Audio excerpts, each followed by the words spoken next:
Namo Buddhaya, Sukhihotu, to everyone, to all the respected venerables, bhikkhus, bhikkhunis, upasaka and upasika, Dhamma brothers and Dhamma sisters all over the world.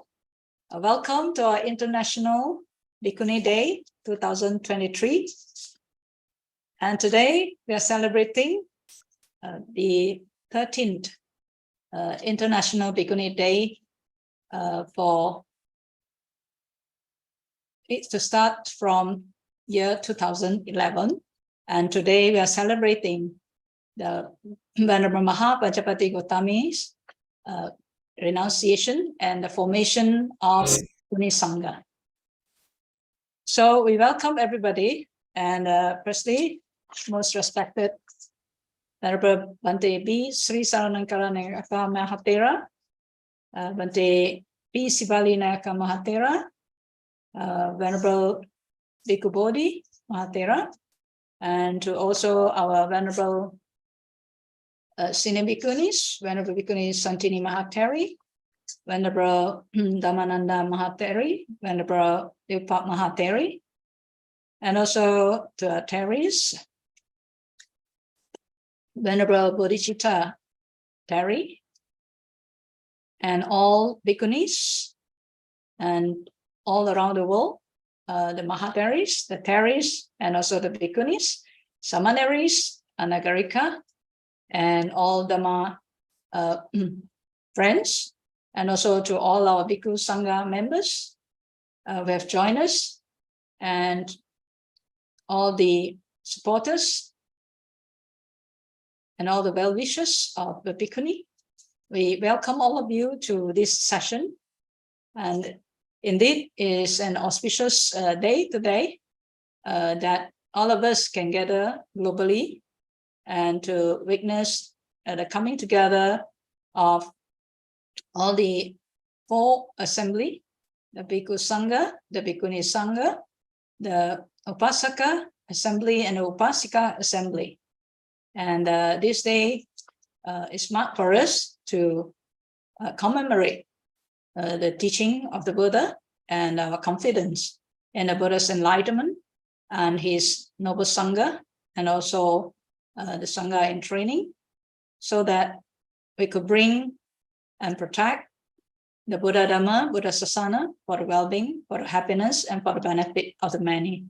So on behalf of the United Theravada Bhikkhuni Sangha International, and also the Maha Bodhi Society of India, as we join organize this program, we wish all of you good health, happiness, and also the blessings of Triple Gem for all the success in our life in walking the Dhamma's path.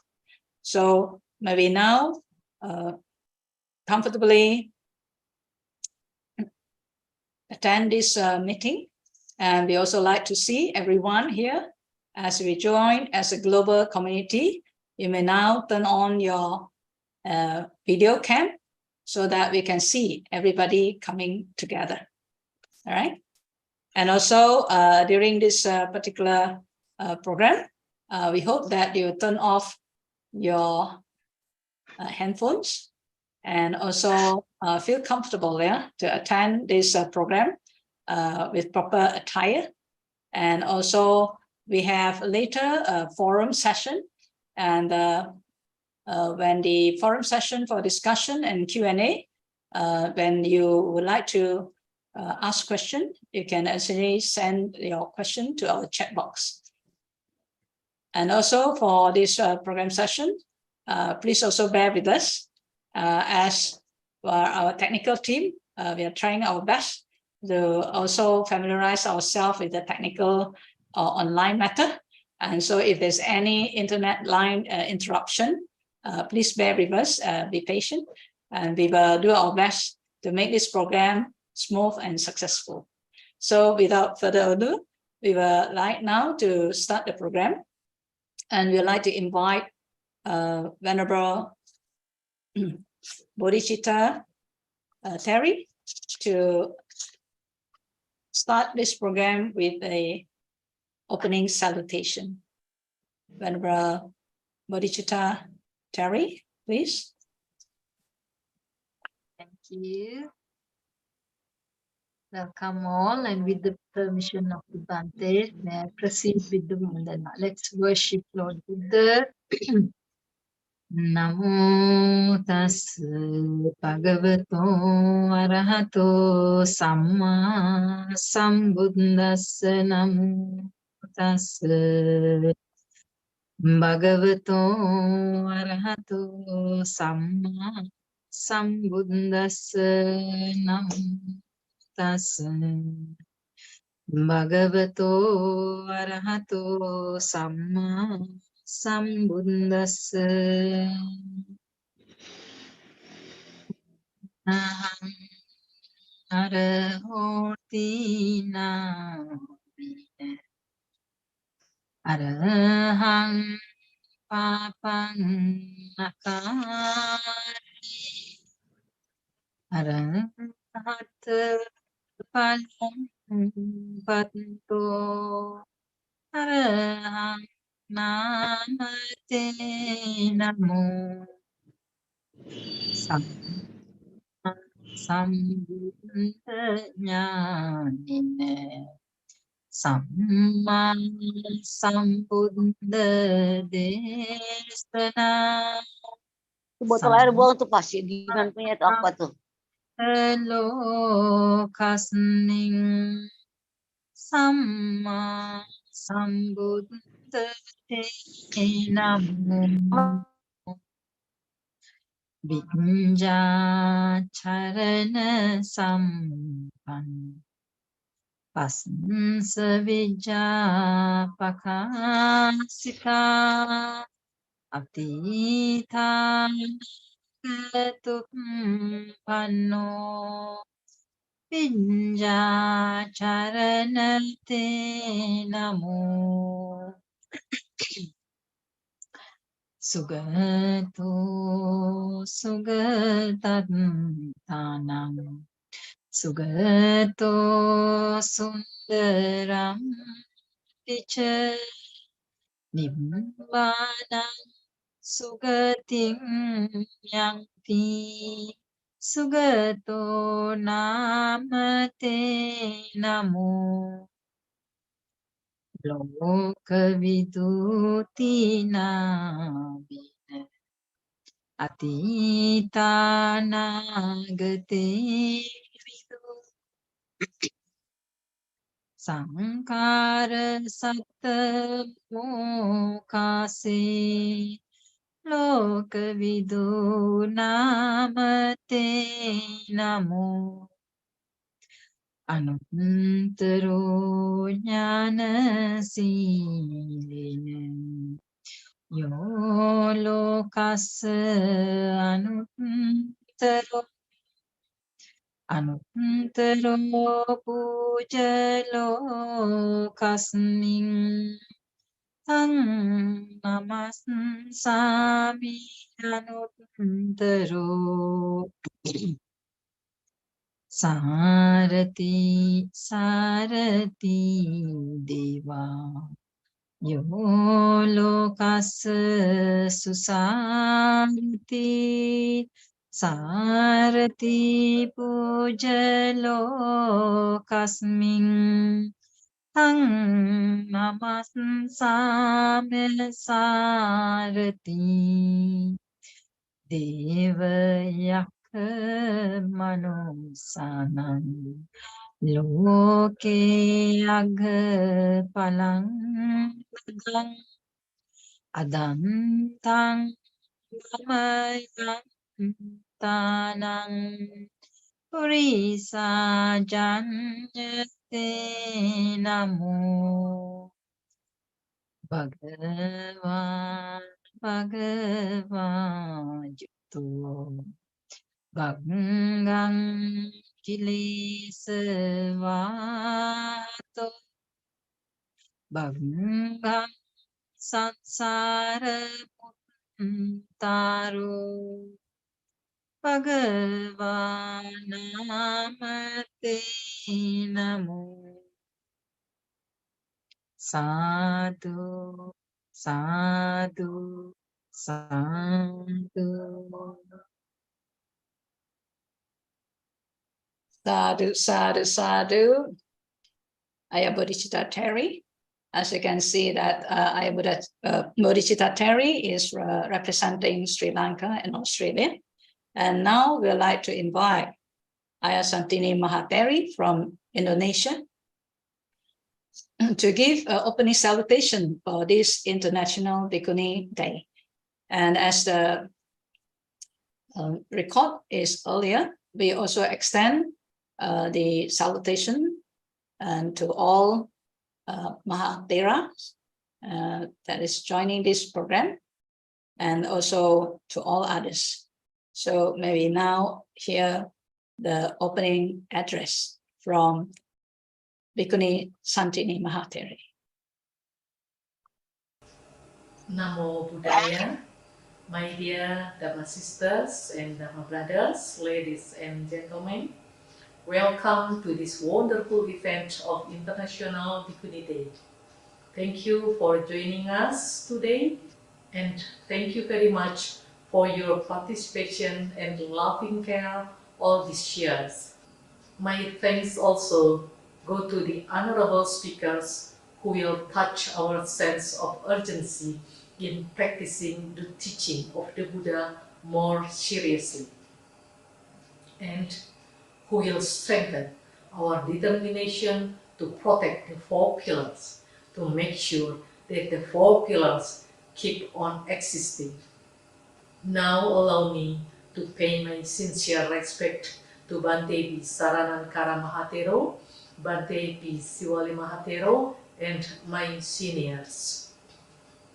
Just like these several years, it is a great pleasure to have the opportunity to commemorate the International Bhikkhuni Day. It gives great feelings to know that we are still alive until now, so that we still have time to practice strengthening our awareness and sharpening our mindfulness, just like what our great teacher, the Buddha, taught. We are very blessed to live in a time when Bhikkhuni Sangha came to life again after so many centuries. The revival of the Bhikkhuni Sangha means so much to me and to us all. After so many centuries, we witness the completion once again of the four pillars in Buddha Sasana: Bhikkhu Sangha, Bhikkhuni Sangha, Upasakas and Upasikas. As we all know, the Sammasambuddha founded four pillars, not three. So we can say for so many centuries there was some kind of defect in the Sasana, because the Bhikkhuni Sangha disappeared in Theravada tradition for so long. But Dhamma works. It gives me a great relief to have the Bhikkhuni Sangha re-established with me as one of the members. Indeed, I am very super lucky to have chosen the life as a Bhikkhuni. I hope my Dhamma sisters and Dhamma brothers feel the same way. As Buddha's disciples, we take refuge in the triple gems, Buddha, Dhamma, and Sangha. So it goes without saying, this is our duty, every one of us, to make sure that the four pillars stand solid with us as their guards. In order to do that, we all need courage, knowing that we are practicing the teaching of the Buddha makes us fearless in defending what has been established by our great teacher. The Bhikkhuni Sangha was really founded by the Buddha himself. So let us be determined not to let any pillar of the four pillars disappear again. Let us keep and preserve the Bhikkhu Sangha. Let us take care of the Bhikkhuni Sangha. Let us help Upasakas to live a Dhamma life. Let us help Upasikas to practice Dhamma in their everyday life. Let us work hand in hand in our spiritual struggles to come to the end of suffering. In order to do that, each of us must play our parts the best possible way. A bhikkhu must be a good bhikkhu. A bhikkhuni must be a good bhikkhuni. An upasaka must be a good upasaka, and an upasika must be a good upasika. That way, the four pillars will certainly stand erect. My dear Dhamma sisters and Dhamma brothers, ladies and gentlemen, the Buddha has clearly given the way to real happiness, to the cessation of suffering through the Eightfold Noble Path. Let us keep the path which he has discovered always open. Let us make sure that the path is not covered with darkness due to our ignorance. It is a long way to Nibbana, we all know, but each of us have Buddha seeds in us. So, just like Prince Siddhartha showed, it is possible to attain enlightenment. The Buddha has also shown that meditation gives benefits to us. By practicing meditation, we can train our mind to be tame, not wild. By practicing meditation, we can learn to be the masters of our mind, not the slaves. We can always check our mental conditions easily. What kind of mind do we have? When we are alert and attentive, we can see our mind clearly. If we are often trapped in negative emotions, we know that we are suffering, which means we are not walking in accordance with our great teacher's guidance. On the other hand, if we check our mind from time to time, from moment to moment, and find that the mind has positive emotions and is happy, then we can say that we are walking in accordance with our great teacher's guidance. It is always possible to improve the quality of our mental states, as everything is impermanent, anicca. That means also it is always possible to decline if we are not careful and mindful. Let us use the commemoration day of the revival of Bhikkhuni Sangha as a reminder to renew our vows to live better in Dhamma. May all beings be happy, and may the best come to us all. Thank you.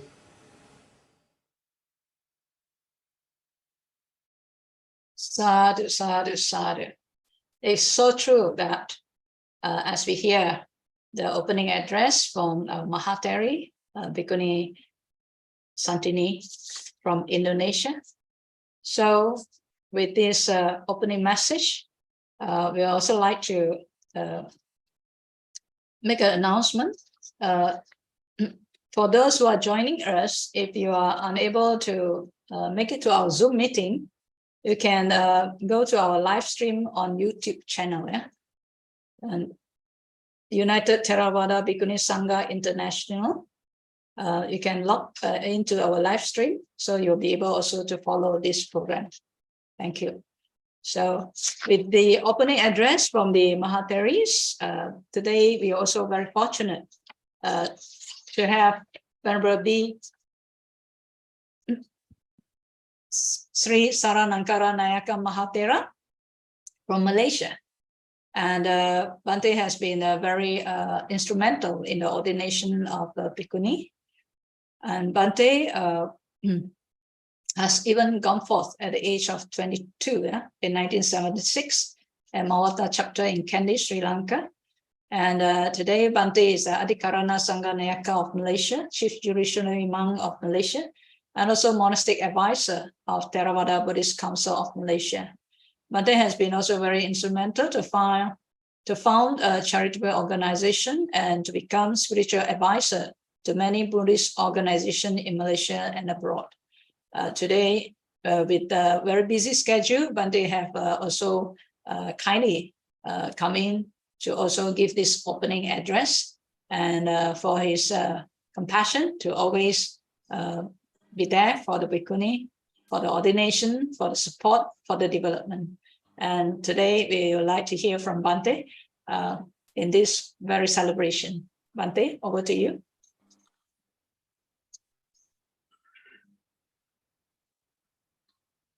Namo Buddhaya. Namo tassa bhagavato samma sambuddhassa. Namo tassa bhagavato arahato samma sambuddhassa. Namo tassa bhagavato arahato samma sambuddhassa.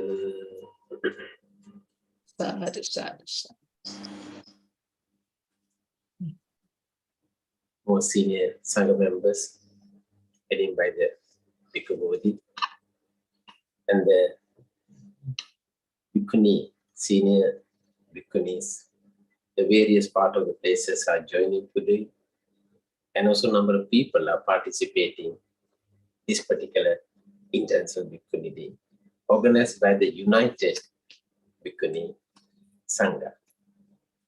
It's a great joy.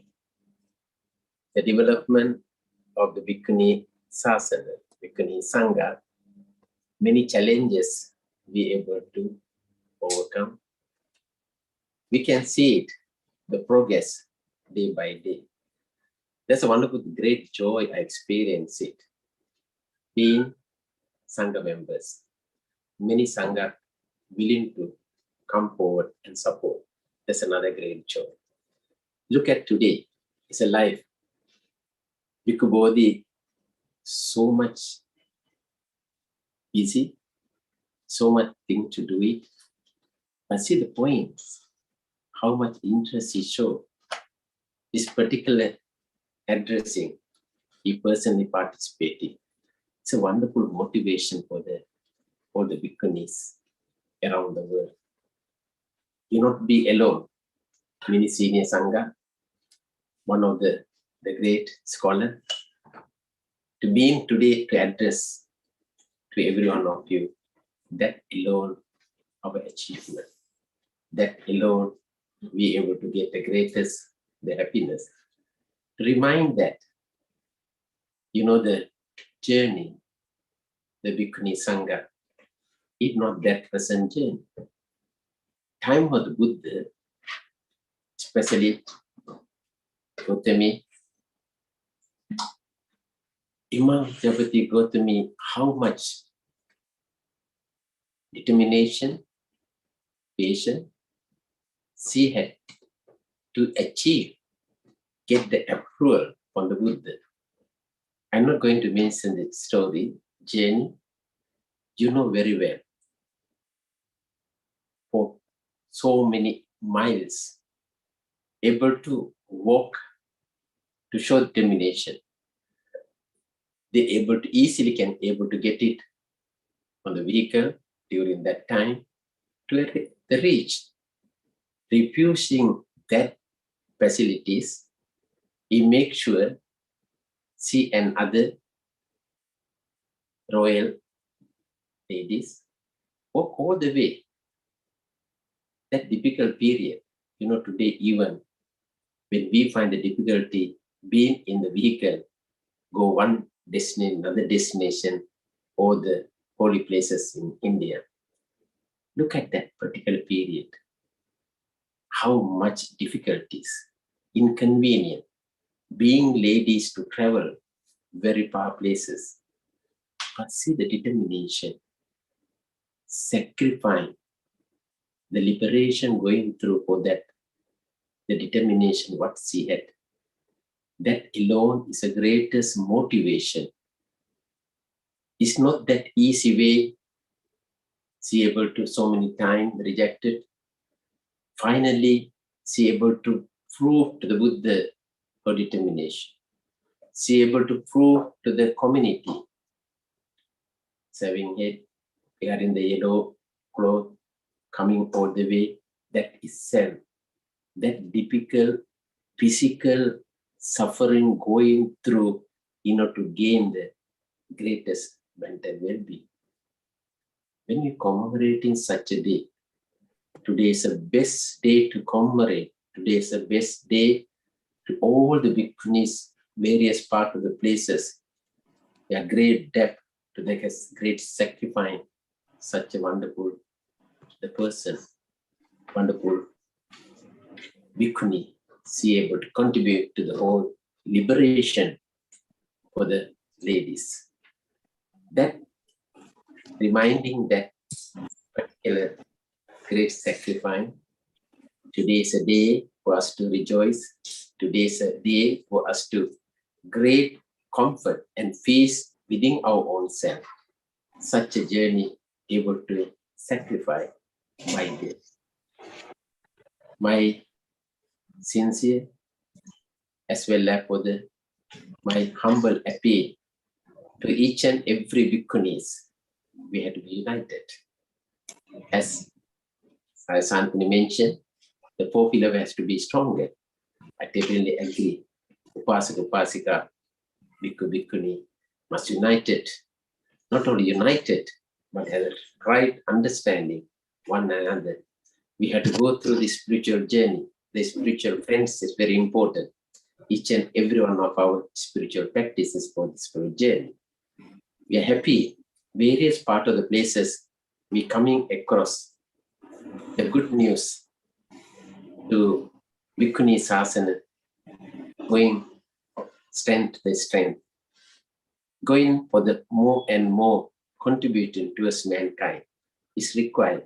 The modern society, people having so much difficulties, going through so much problems, the solution we can find someone to give a little comfort, little spiritual help is the greatest help for that moment to go through that difficult period.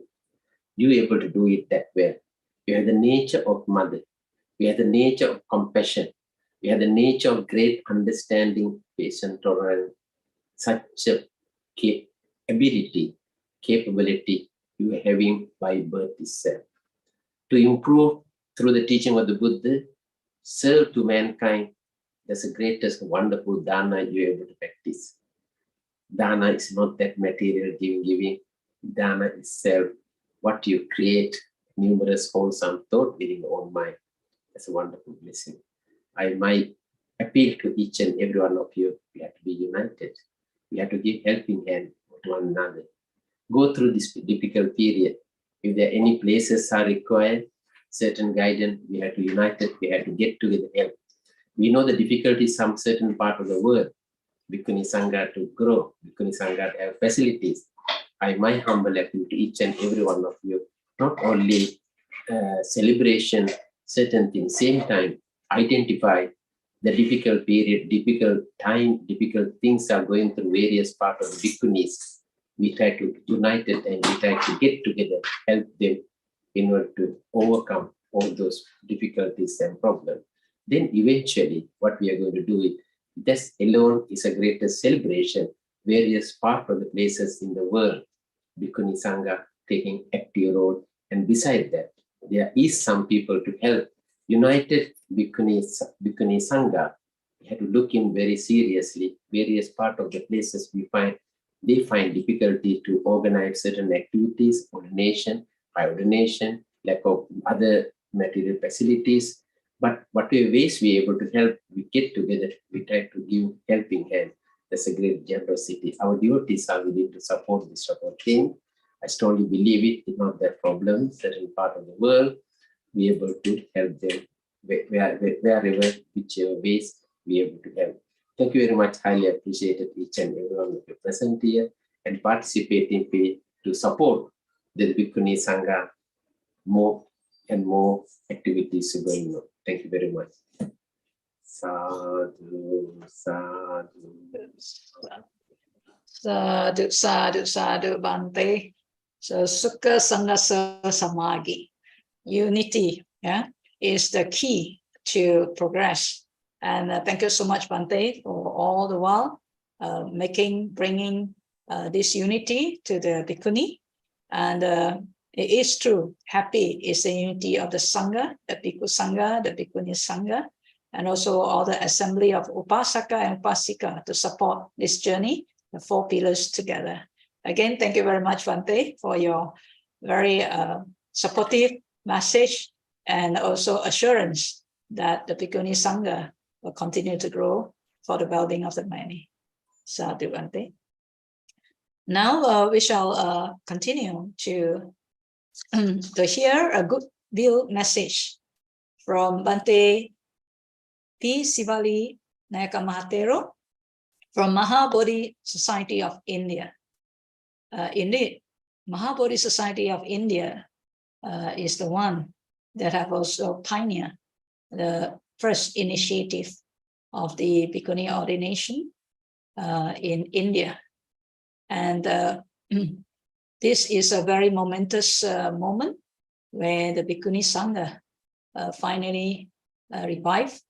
And in 1998, that is the time where officially is recognized to be the year that the modern era Bhikkhuni ordination is established.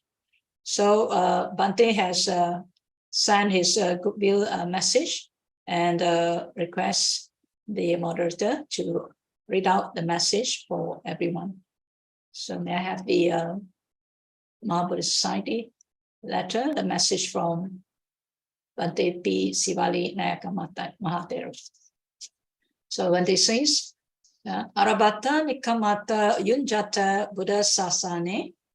I'm very happy to send a goodwill message on behalf of Maha Bodhi Society of India to UTBSI, United Theravada Bhikkhuni Sangha International, and Bhikkhuni Sanghas around the world on the very joyous occasion of International Bhikkhuni Day. I have no doubt that all Bhikkhuni Sanghas would unitedly join to celebrate and remember the historical establishment of the first Bhikkhuni Sangha by the Tathagata. Religious freedom from women was an unsolved issue for long in every religion. There were a few great devoted women leaders and activists who made sacrifices and fought for freedom in religion for women. We must remember and salute them for their struggle towards the path of eternal peace and emancipation. Mahateri Mahapajapati Gautami, the Buddha Mata and the founder of the Bhikkhuni Sangha, is remembered this day for her determination to walk towards the Buddha along with devoted companions, with a humble but earnest request for allowing them to take refuge in Buddha, Dhamma, and Sangha. This was a turning point in the history of the religious freedom of the civilized world at the time of the Buddha, and was a great challenge to the Orthodox Indian society about 2,500 years ago. Mahateri Sangamita is remembered as one who crossed over from Indian soil and traveled to Sri Lanka for establishing the first international Bhikkhuni order in the island nation, for which we all must bow down to her with utmost reverence for her great contribution towards international Bhikkhuni Sangha. For the last 2,500 years, Bhikkhuni Sangha, irrespective of different sects, faced tremendous hardship, harassment, injustice, negligence, insult, and total isolation from the mainstream of the Sangha community by various quarters of the society in general, including the Bhikkhu Sangha. Today, when we celebrate the International Bhikkhuni Day, we must remember with gratitude towards our supporters and benefactors in our path, irrespective of sects, traditions, countries, continents, and individuals. May the Bhikkhuni Sangha unitedly live long. Chirang Titu Lokasmin Sama Sambuddha Sasane, from Bhante Sivali, General Secretary, Maha Bodhi Society of India. Sadhu, sadhu, sadhu. So Bhante P. Sivali Nayaka Mahatero is also very instrumental in supporting the modern era Bhikkhuni and also UTBSI. And we have many projects that are organized together by Maha Bodhi Society of India and also United Theravada Bhikkhuni International. And indeed, last year, the United Theravada Bhikkhuni Sangha International coordinators was awarded to join the honorary membership of Maha Bodhi Society. Again, we would like to thank Bhante P. Sivali Nayaka Mahatero for his kindness and support, and also for his continuous commitment to develop the Bhikkhuni Sangha and to support this journey of the 4 pillars and the establishment for the Dhamma for more people to be able to protect and belong to Buddha Sasana for the well-being of the many. So next, we would like to invite all of you to reflect and contemplate in quietness, flashback of our confidence in the Buddha's enlightenment, his message and journey of Dhamma, and his great formation of the Sangha, and also the Bhikkhuni history of the modern era. And so we invite you to contemplate a video in silence for about 4 minutes.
All right, so thank you for the silence and in recalling to mind the journey of the Bhikkhuni.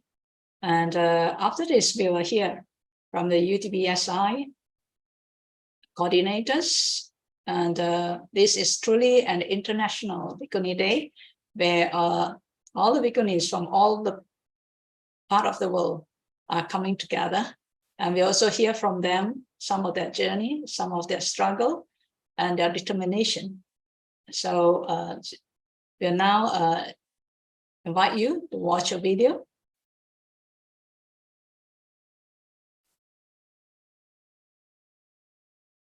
We hope you'll be patient to for the upload of the video.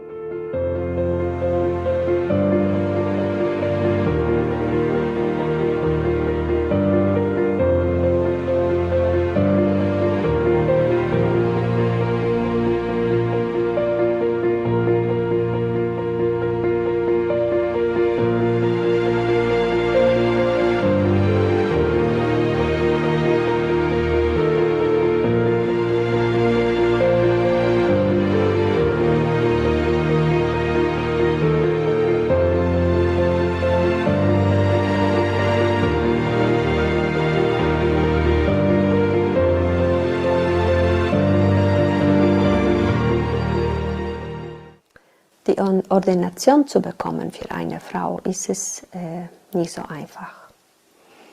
Und wo noch die Bedingungen nicht geschafft werden, wo das Umfeld noch nicht gewachsen ist, wo man muss erstmal die Grundlage muss man erschaffen, ist es noch schwieriger. Die Familie zu überzeugen, die Freunde, das alles ist eine große Arbeit und selber als Hauslose zu leben in einem Land, wo die Grundlage nicht geschaffen ist, ist es sehr herausfordernd. Man braucht viel Mut, viel Vertrauen in Buddha, Dhamma, Sangha und Konsequenz. Ich kann nur aus meiner eigenen Erfahrung wiederholen, dass man der Fokus, das Ziel, die Intention muss sehr klar sein. Wenn die Intention klar ist, ist es Entschlossenheit auch da. Und wenn Entschlossenheit da ist, dann ist es auch Mut da.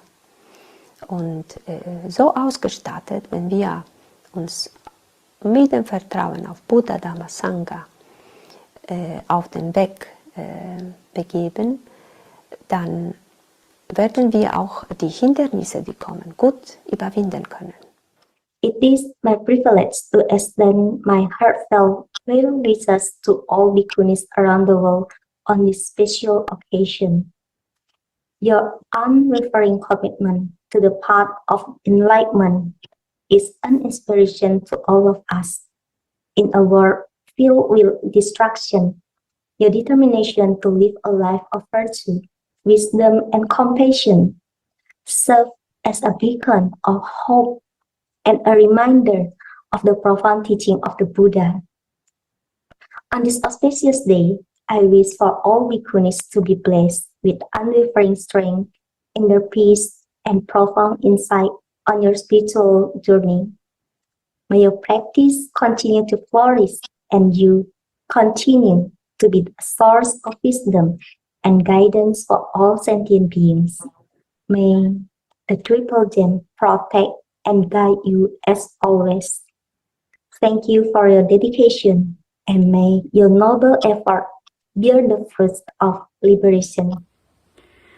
It feels to me like a tremendous support to have a global community of sisters, of venerables who are all practicing for liberation, and we help and support each other so much. I have found it very inspiring to be able to go forth as a bhikkhuni after living as a temporary sepnam for many years. I can feel the difference, I can feel the alignment with the Buddhasasana, the rightness of it and the goodness of it. And I'm really grateful and appreciating the benefits of this holy life and to be part of a wider, a global community in this way is something tremendous. So I'd like to wish everybody a very happy Bhikkhuni Day, and recognizing that the benefits of this way of being part of a fourfold Sangha and connecting and supporting one another on the path is good for me, good for you all, and indeed good for all beings everywhere. Happy Bhikkhuni Day.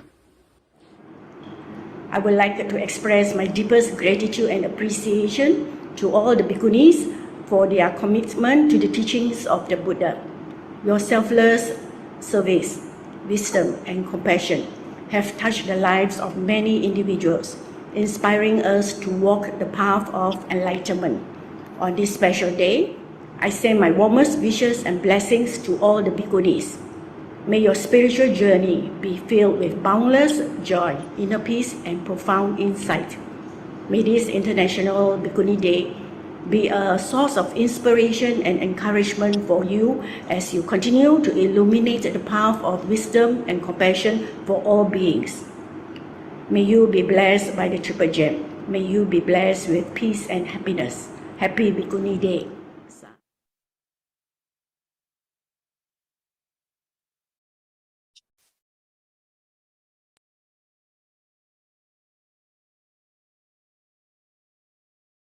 All right, we can hear, from all over the world. And the Bhikkhunis are speaking, and with the new technology, it is not a real problem. Even if you speak German, we can understand you. And so this is a very good platform for the technology to help us. And so we have here from all over the world, from different countries. Later, we also will be able to also hear from more Bhikkhunis. And next, we would like to proceed our program to the forum proper. And as we have this special occasion, we are very, very fortunate to have a few speakers that will speak on this forum. The first one will be Venerable Bhikkhu Bodhi, Maha. Second one will be Venerable Ajahn Sujato from Australia. And the third one, Venerable Lupat Mahateri from Vietnam. And the fourth one, Venerable Karunika Terry from Australia. So before that, I'd like to introduce that why we say we are so fortunate today is that we are able to see Bhikkhu Bodhi in person and hear from him in person. And personally, I would say that we are very, very thankful for all the writing, translation, editing of the Nikayas that help us a lot to understand the Buddha's teaching, the Vinaya. And this is really a special gift that Bhikkhu Bodhi has given us, And today, again, we like to extend our gratitude to him for this special gift to the world, and so that we are not in the dark, and we can access the teaching through English and to a good, proper translation, and be able to understand the Dhamma further, and also the Vinaya. So I'd like to introduce Venerable Bhikkhu Bodhi. Venerable Bhikkhu Bodhi is an American Buddhist monk. He has obtained a BA in philosophy from Brooklyn College in 1966 and a PhD in philosophy from Claremont Graduate School in 1972. After that, he traveled to Sri Lanka and received novice ordination in 1972 and full ordination in 1973. Served as the president and editor of the Buddhist Publication Society in Sri Lanka for many years. Since 2006, he has been living at Chongye Monastery, US. He has authored, translated, or edited many important publications, especially the Nikayas, the Pali Nikayas, including a translation of the entire Anguttara Nikaya titled The Numerical Discourses of the Buddha in 2012. In 2008, Venerable Bhikkhu Bodhi co-founded Buddhist Global Relief, a non-profit organization focused on fighting hunger and empowering women globally. In May 2013, he was elected as the president of BAUS, Buddhist Association of the United States. And in 2019, Venerable Bhikkhu Bodhi is also one of the Bhikkhu ordaining teacher in Bukhaya for the International Bhikkhuni ordination. So without much delay, we allow now to invite Venerable Bhikkhu Bodhi to deliver his talk for 15 minutes to the public. Thank you. Bhante.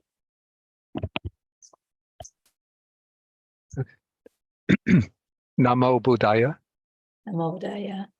Can you hear me okay? Yes, Bhante, clearly. Okay, so I send greetings to all of the bhikkhunis who are joining this gathering, and also to all the bhikkhu participants, the upasikas, and everybody else who might be listening. And I should say a word about this title, about President of the Buddhist Association of the United States. It might give the wrong impression that I am the president of all Buddhist organizations in the USA. Actually, the Buddhist Association of the United States is the umbrella organization just for one monastery in upstate New York and one associated temple in New York City. That's all. Okay, so the topic that I thought to address today is some challenges and opportunities facing the Bhikkhuni Sangha. And I think this ties up with the theme that was given to me.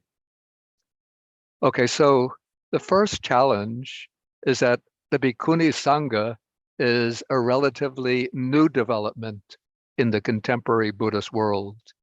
It was created without precedent and without a continuous inherited transmission, even though the original Bhikkhuni Sangha was created, of course, during the time of the Buddha, some 2,500 years ago, but there was a long gap of about 1,000 years in which no Bhikkhuni Sangha existed.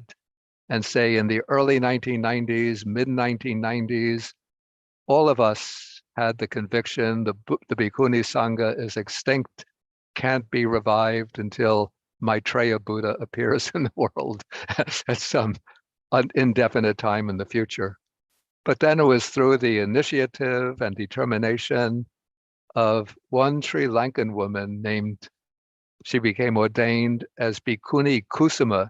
This was before the 1998 ordination.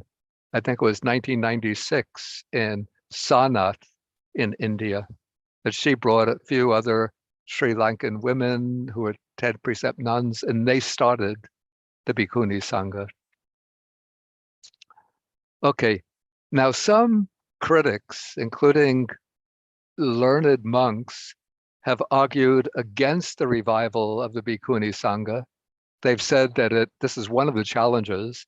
They've said that it is not only, in Vinaya terms, illegitimate, but also they've argued that creating a Bhikkhuni Sangha would be in a way harmful to Buddhism, because to be ordained as a Bhikkhuni, you have to be training as an apprentice.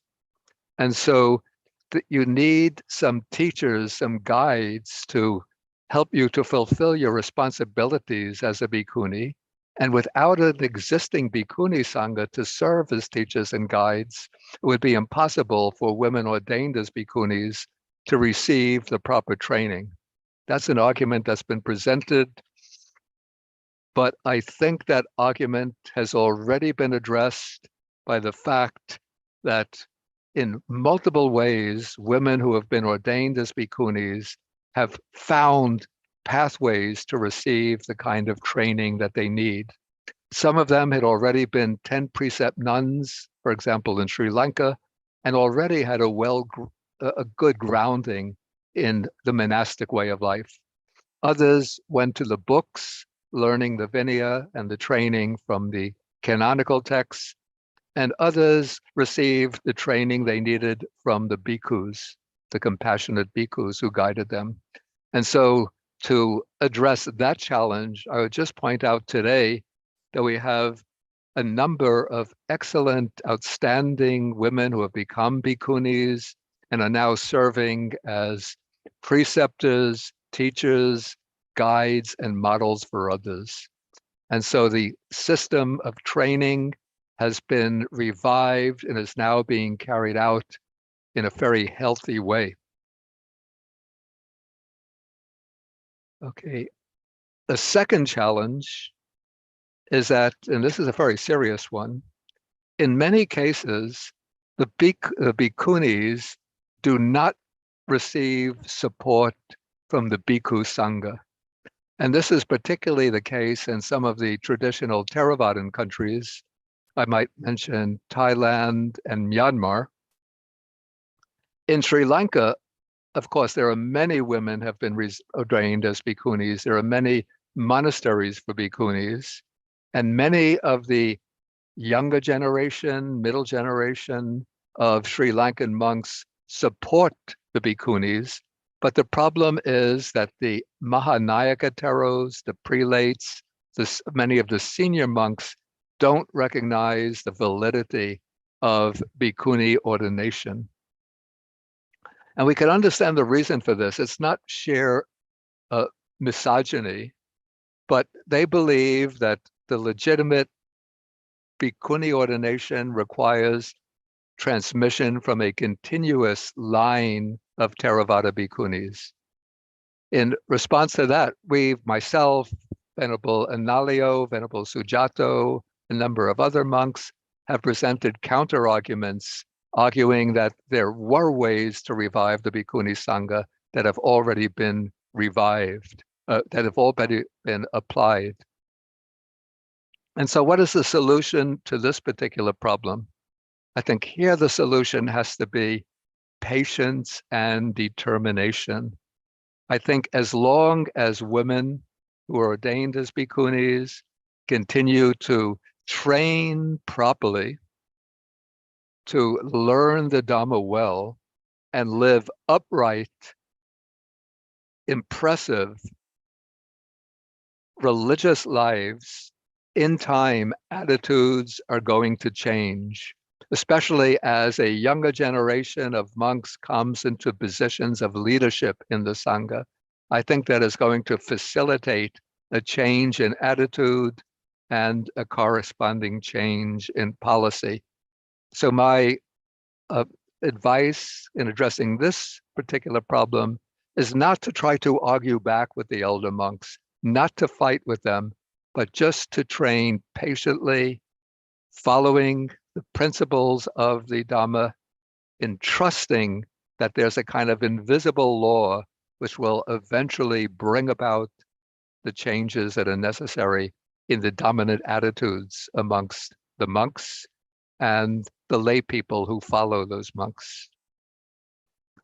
Yeah, another problem related to this first one, again, applies in the Theravada countries, is the lack of government official recognition for the Bhikkhuni Sangha. But the government in this respect follows the advice of the senior monks.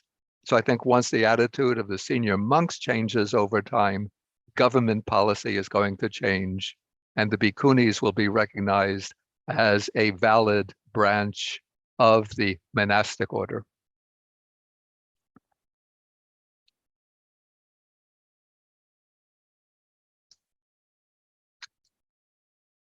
Okay, now another challenge that we face, and this is what I call a tension or even a conflict between the Vinaya rules that regulate the relationship between bhikkhus and bhikkhunis on the one hand, and contemporary attitudes towards the relationship between the two different sexes.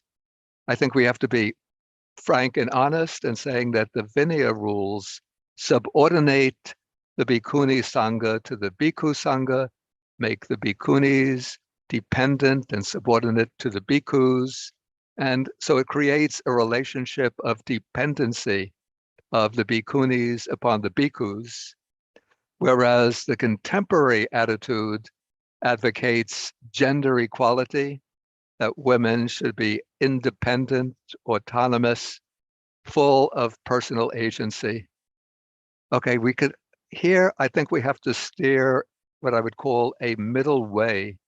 We have to recognize that these regulations from the Vinaya stem from the cultural and social attitudes of ancient India in the Buddha's time, and naturally there will be some tension, dissonance between those attitudes and contemporary attitudes. But the rules of the Vinaya are the rules. We can't change those rules, but what we can do, I would say, is dance with them lightly. That is, we treat them just as a sort of light framework that we adhere to formally as a way of showing respect to the tradition, but we don't take them too seriously in the sense of thinking bhikkhunis are inferior to bhikkhus, women are inferior to men, therefore they have to really psychologically subordinate themselves to the bhikkhus. Okay, another challenge that many bhikkhunis will face is that today the number of bhikkhunis, though it's growing, probably growing exponentially, but the number is still limited and many are spread out over wide areas. And so many bhikkhunis, even those living in communities, will still feel themselves isolated from the greater society in which they're living, particularly if they're living in Western countries or countries without a large Buddhist population, isolated from the greater society and isolated from other groups of bhikkhunis. So this is why it's important, even essential, for bhikkhunis to maintain close relationships with each other, even across distances. There should be opportunities for bhikkhunis, especially in isolated communities, to visit, I was going to say traditional Buddhist countries, but I think the only traditional Buddhist country I could think of that they could visit is Sri Lanka, Thailand, well, maybe to some extent Thailand, Burma or Myanmar, you have to completely avoid for now. But at least they can visit maybe Malaysia or Indonesia and spend time in traditional Theravada Buddhist communities in those countries. But also now we have the advantage of the internet and programs like Zoom. And so there should be frequent meetings between bhikkhunis, if not in person, then through the internet.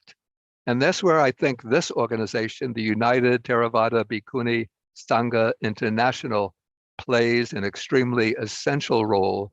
You serve as a kind of vehicle or channel for bringing together bhikkhunis all over the world and uniting them under a common umbrella and giving them opportunities to connect and to hear voices of bhikkhunis from different cultures, different backgrounds, different ethnic groups, with very different points of view, so that you could get a wide range of opinions.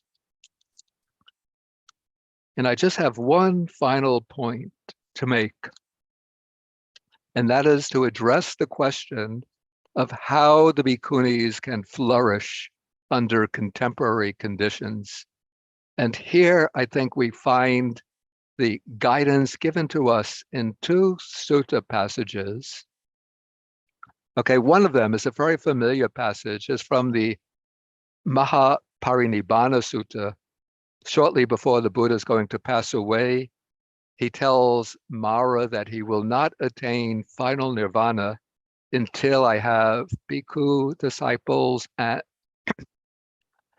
bhikkhuni disciples who are wise, well-trained, learned, who have learned the Buddha's teachings and can expound them widely to others.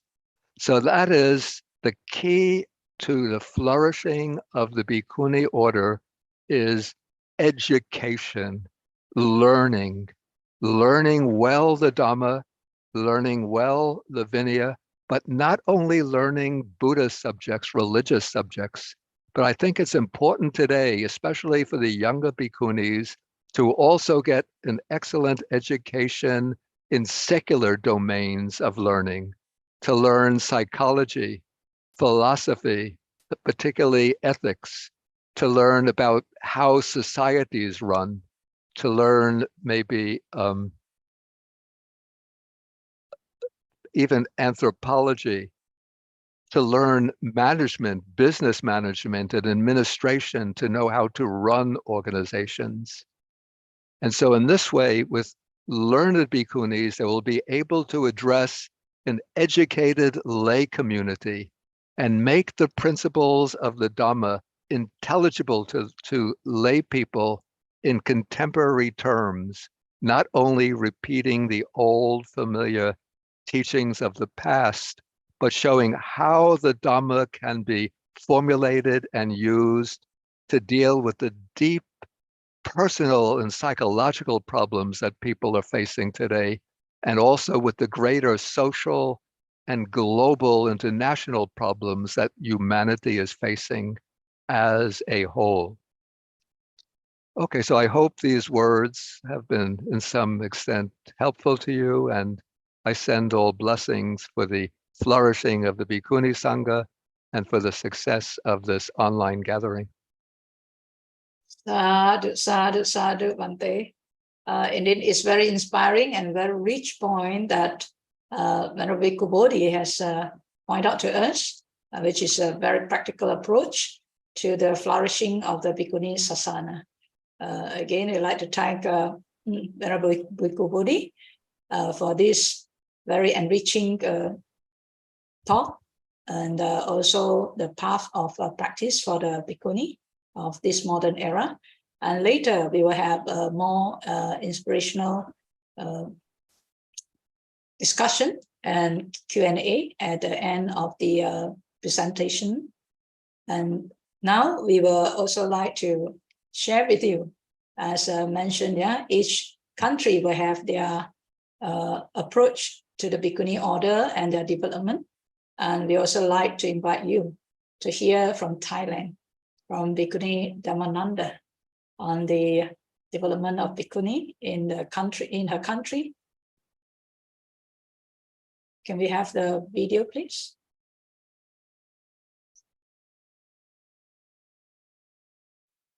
My respect to Maha Sangha and greetings to our Upasaka and Upasika. It is my delight to share with you a little information about Theravada Bhikkhunis from my country, Thailand. Thailand being one country with highest percentage of Buddhists. About 94% of our population are Buddhists. Yet we did not have a complete fourfold Buddhist communities until our time. Songtham Kalayani, the first Bhikkhuni temple, came into existence in 1958. Venerable Waramai Kabil Singh, the founder and the first Bhikkhuni, had to wait for 15 years for full ordination from Taiwan. It was in 2001 that I myself was ordained in Theravada tradition and became the second generation of Bhikkhunis at this temple. Most important obstacle to establish Bhikkhuni Sangha is ignorance. General public has not been critical and practiced Buddhism according to tradition, more than direct learning to Dharma. The role of the Sangha is important, and to have a complete Bhikkhu and Bhikkhuni Sangha is even more important. The Buddha instructed that making offering to both Sanghas has greater merit than one Sangha alone. Internationally, Theravada Bhikkhunis were united and supportive of each other. Thus, they survived the difficulty to form the very first batch of Bhikkhunis in each country. We did the Vinaya training together and helped each other to keep the Vinaya intact. Commitment and unity is very important for the movement. At this gathering, I am deeply honored to be part of the program, and I would like to express my sincere gratitude to our Bhikkhuni Sangha who are behind us and made it possible for our ordination as well as giving us instruction. Thanks to UTBSI for their great effort in spite of the fact that they are also very newly formed. Let us come forward together to celebrate the International Bhikkhuni Day. Let us be part of the movement to strengthen Buddhism, and may all of us push forward the wheel of Dharma. Thank you. Sadhu. Sadhu, sadhu, sadhu. So we hear from Thailand, Bhikkhuni Dhammananda Mahateri. Although we have here a lot of times that the ordination in Thailand is not possible, but Bhikkhuni Sangha and Bhikkhuni order has developed very well in Thailand, and there are now many Bhikkhuni center in Thailand, and so what we hear and what it is could be different. So we now would like to invite the next speaker. And our next speaker, although he's very, very busy and have early commitment with another event, but nevertheless, Bhante Ajahn Sujato Mahatera has also kindly joined us for the talk on the today's celebration.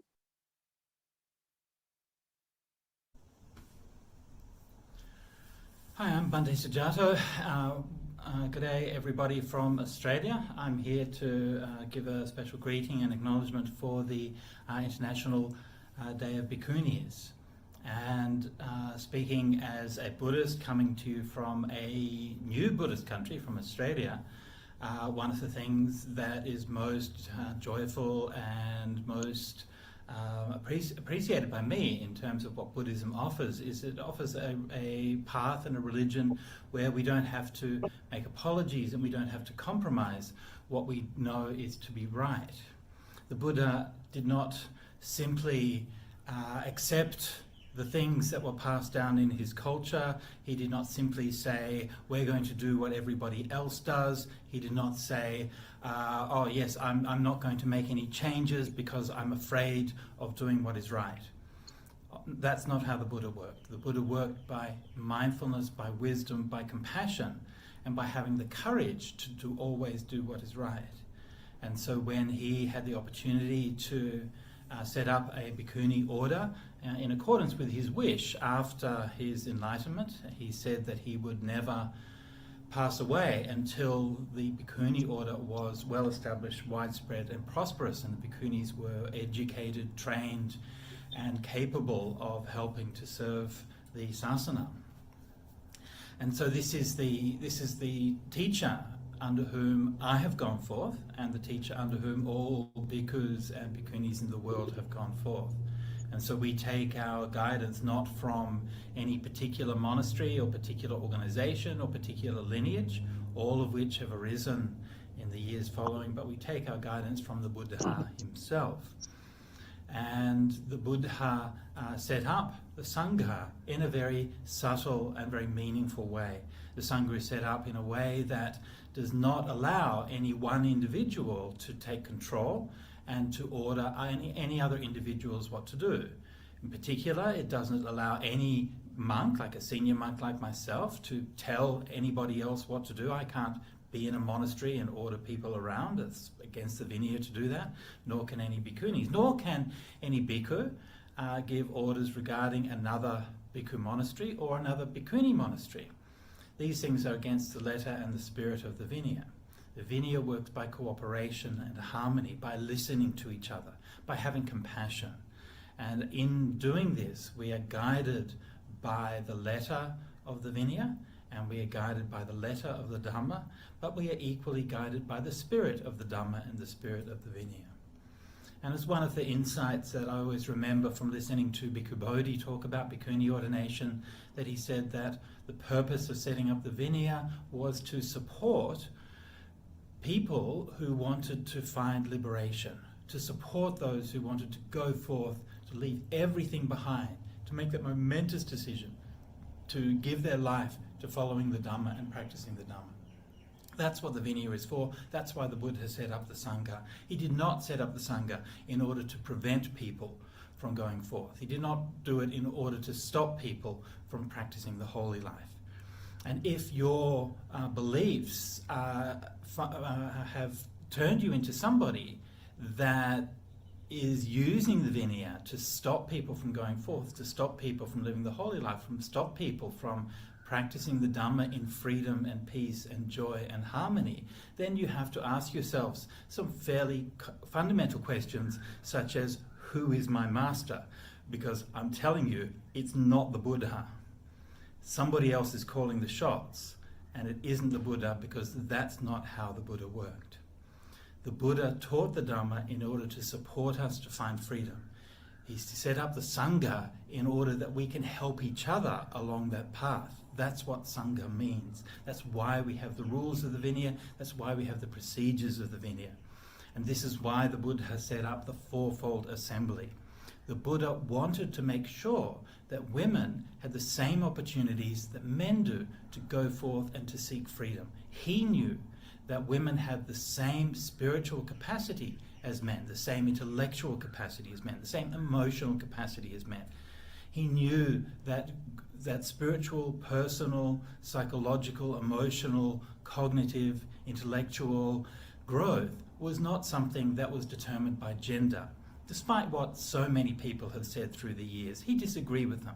He said that our potential of our minds is not affected or limited by our body. It doesn't matter what gender we are. We can all realize the Four Noble Truths. We can all understand the Dhamma. We can all understand dependent origination. These things are a matter of wisdom, a matter of how the mind works, and the mind is not gendered. So freedom is something that we can all find, something that we can all seek, and the path of freedom is the path that the Buddha laid out for all of us. And so no matter who we are, all of us, brothers and sisters, mothers and fathers, daughters and sons in the Dhamma, uncles and aunties, we all have an opportunity to practice the Dhamma, no matter what other people might say or what obstacles there might be. The Dhamma is on our side, and that means that when we are practicing, we need to preserve a degree of graciousness and care in what we're doing. We're not doing this in order to criticize or attack or put down anybody. We're doing it because we want to follow that path of wisdom and freedom, and to find the goal of wisdom and freedom for ourselves. That's the purpose of practicing Bhikkhuni ordination. Many of you may know that in the last several years that I've spent most of my time, or much of my time, translating and making available the early Buddhist texts, especially the Pali Suttas. And this has always been my guiding light with doing this. I myself have always found that the two main guidelines, the two main things that have inspired me in my practice are the suttas and meditation. These are the two things that have brought me to the Dhamma and that have sustained me through all of these years. And so by making the suttas available, I'm trying to help people to understand that this is what the Buddha taught. We have the teachings of the Buddha. We have a tradition that goes back 2,500 years, and we have the wonderful, liberating words of wisdom of our teacher himself. So these words of wisdom should inform our practice. They should inform how we live. They should inform the way we listen to others. The Buddha always taught a path of moderation, a path of ease, a path of simplicity, a path that did not go to the extremes. And yet when I look around in the Buddhist world, I can't help but notice how often that people are not practicing the way of the Buddha. How many people are not listening to what the Buddha said, that they run communities in ways that are completely unlike the way that the Buddha wanted us to run communities in the Vinaya, that they teach meditation in ways, or that they want to organize their communities in certain ways, or teach certain values or teach certain meditations that have nothing to do with what the Buddha was actually teaching. And I'm puzzled. I don't know why people would do this when we have the beautiful teachings of the Buddha right there. So one of the beautiful qualities of the Buddha and his teachings is that he said there is nothing in this teaching which needs to be added that could make it more full and more complete, and nothing that could be taken away that would be acceptable or that would not diminish it. And there's nothing to be added or taken away from it. It is complete and perfect as it is. It has just enough, but not too much. And so we cannot take away the Bhikkhuni Sangha, and we cannot live with a sasana that has only 4 legs. Has only 3 legs. Sasana with 3 legs is like a dog walking around with 3 legs. It cannot run and play as it really should. So we are like a dog or a horse or an animal. Pick your 4-legged animal of choice, just not a kangaroo, of course, but any other 4-legged animal of choice that has 4 legs, that is strong and capable, that can run and play and walk and live its life in joy and fullness and completeness. This is what the Bhikkhuni Sasana is there for. We have an opportunity to draw from the Buddhist traditions, to build upon them and to make them better. This is what our spiritual life is. Don't be trapped by a narrow perception of what a Buddhist tradition is based on what you saw when you were young, or what somebody that you else saw when you were growing up, or something like that. These things are all bound by time, and they are all changing all the time. Traditions are constantly in a state of flux. And the one thing that we can say about every tradition is that every tradition was made by people. People like you and I. And we are not subject to our tradition, we are creators of our tradition. We are the ones right now who are living the tradition that will become the tradition of people in the future. This is what we need to bear in mind. It's our choices, our actions now that will determine what our legacy is for the future. So we are not trapped by the past. We are not limited by the past. We have the opportunity to practice the Dhamma in its fullness, in its completeness and its joy in the way that the Buddha envisaged it. And by doing so, we will ensure that the sasana will last in a strong and healthy way for a long, long time. So my blessings today to all of the Bhikkhunis and all of those who are celebrating the Bhikkhuni International Day of Bhikkhunis, and may you all be happy, and may you all find Nibbana swiftly and happily. Sadhu, sadhu, sadhu. Sadhu, sadhu, sadhu.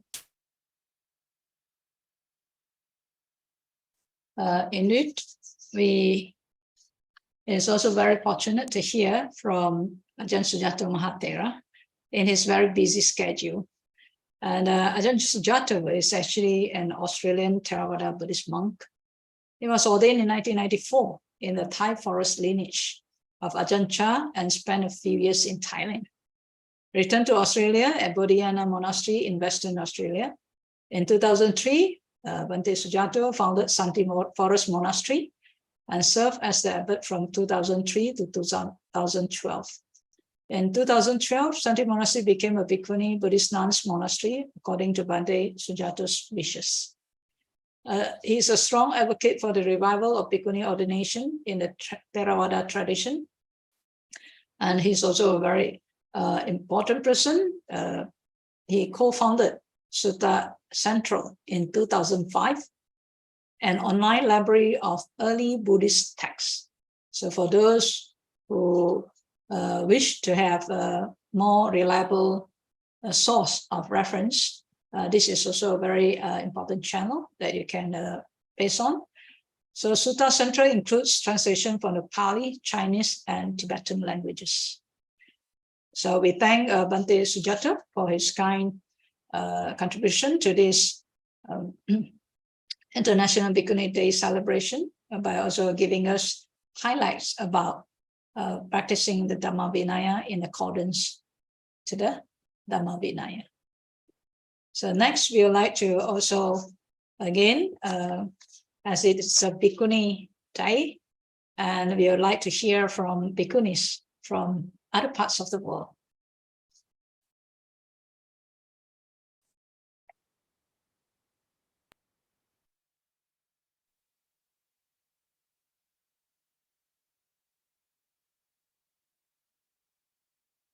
This is from Australia.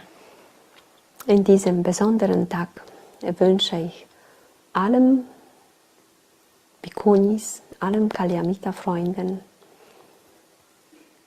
mögen alle Hindernisse sich auflösen. Möge das Vertrauen so stark sein in Buddha, Dhamma, Sangha, dass wir zusammen wachsen, zusammen uns stützen und bis zur Befreiung, bis zum Ende den Weg gehen. Und mögen wir allen Wesen als Stütze sein.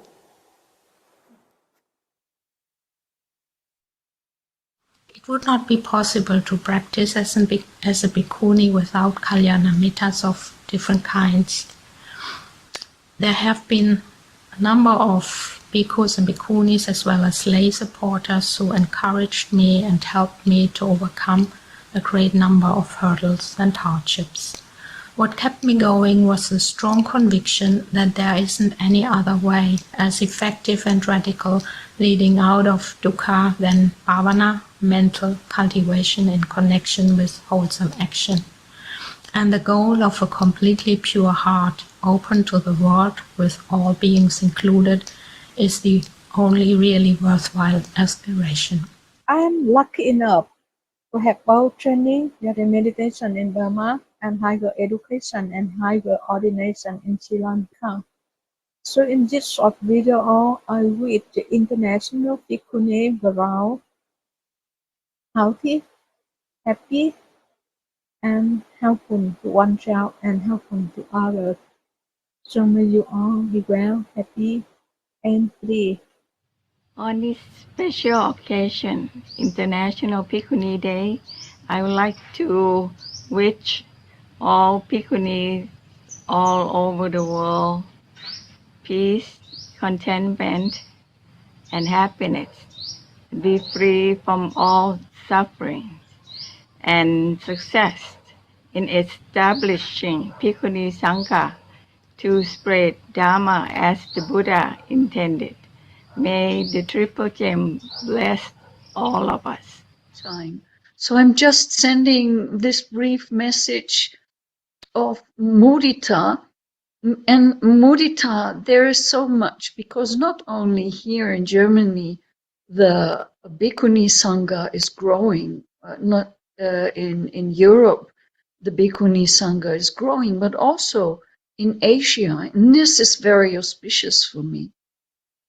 And now I see with such great joy that even in Asian countries, where it is somewhat still controversial whether bhikkhunis could exist or not, the Bhikkhuni Sangha is growing and is becoming strong.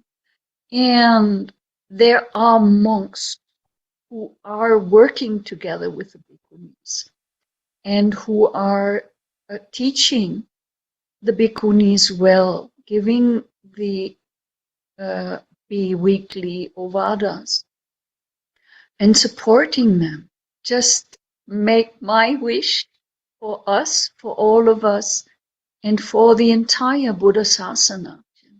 May the support for the bhikkhunis become as strong as it is for the bhikkhus, and make the fourfold Sangha grow, because as long as the fourfold Sangha of bhikkhus, bhikkhunis, upasakas, and upasikas is established in the world, in the East and in the West, all around the globe.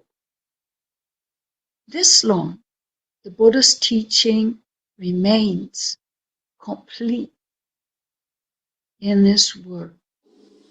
I don't feel like I have a lot of trouble from outside, because I have ignored the opinions of people who do not recognize bhikkhunis.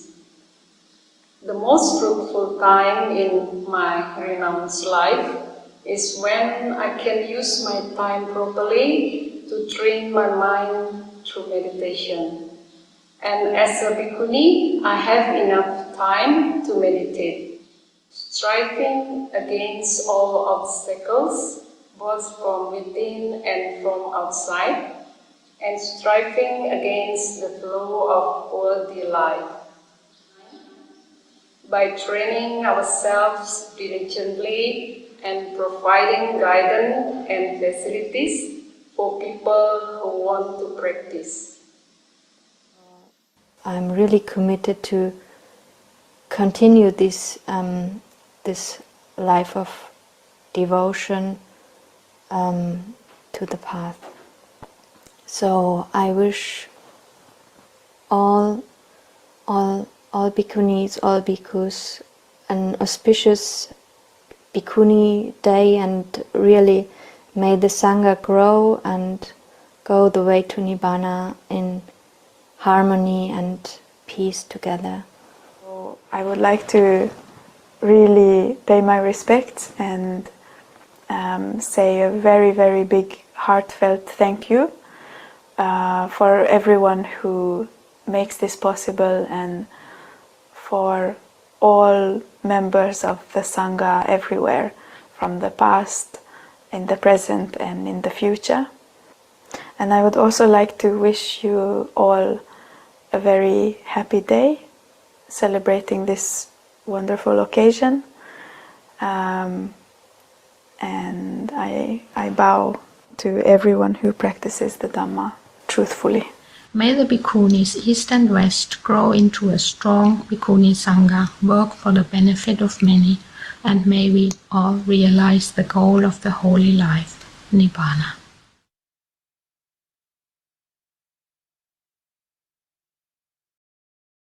So happy Bhikkhuni Day from all over the world. And we'd like to really feel everyone can see from this global setting that we know each other better. And now we would like to invite our third speaker, Venerable Lupa Mahatheri from Vietnam. Venerable Lupa Mahatheri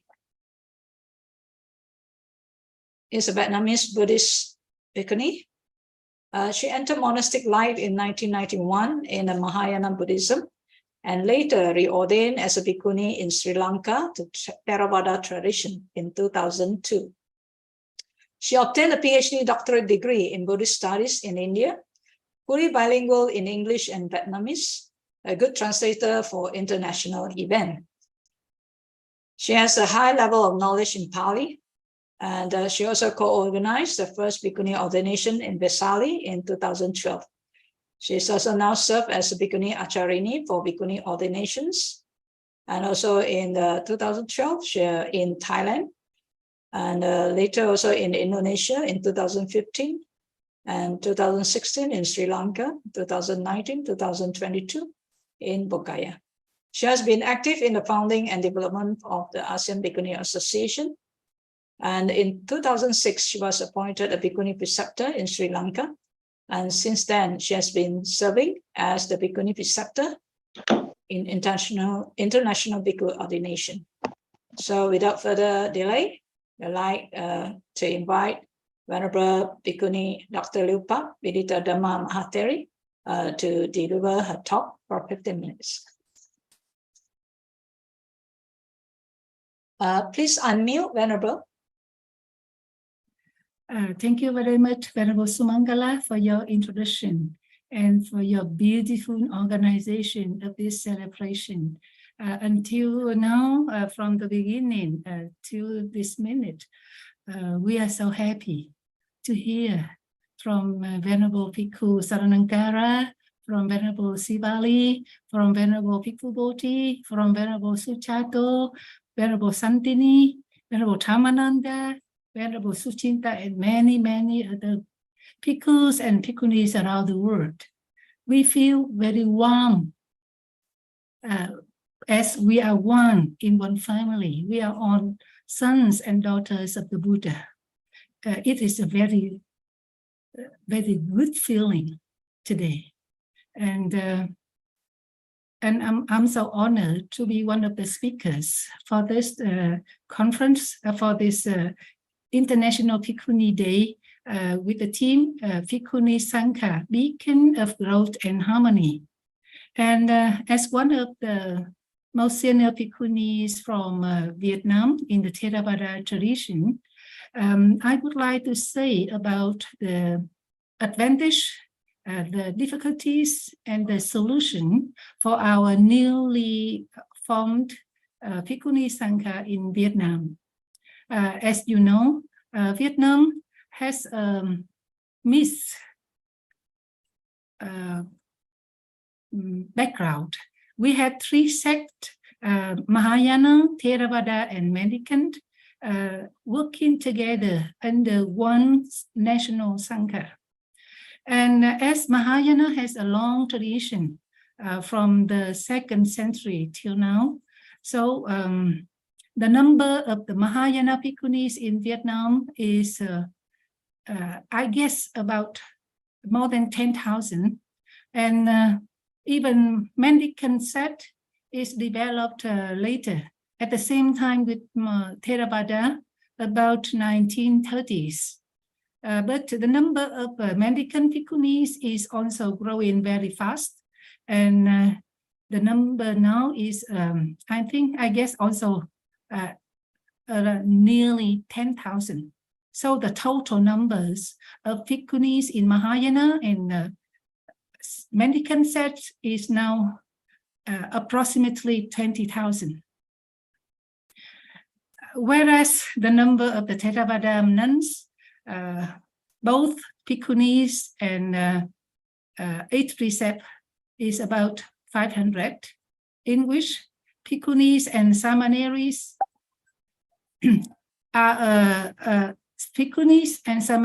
are about 100, and 8th precept nuns are about 400.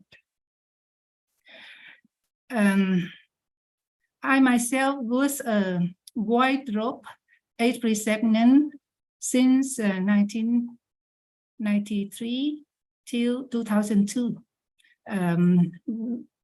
when I was ordained in Sri Lanka, so nearly 10 years.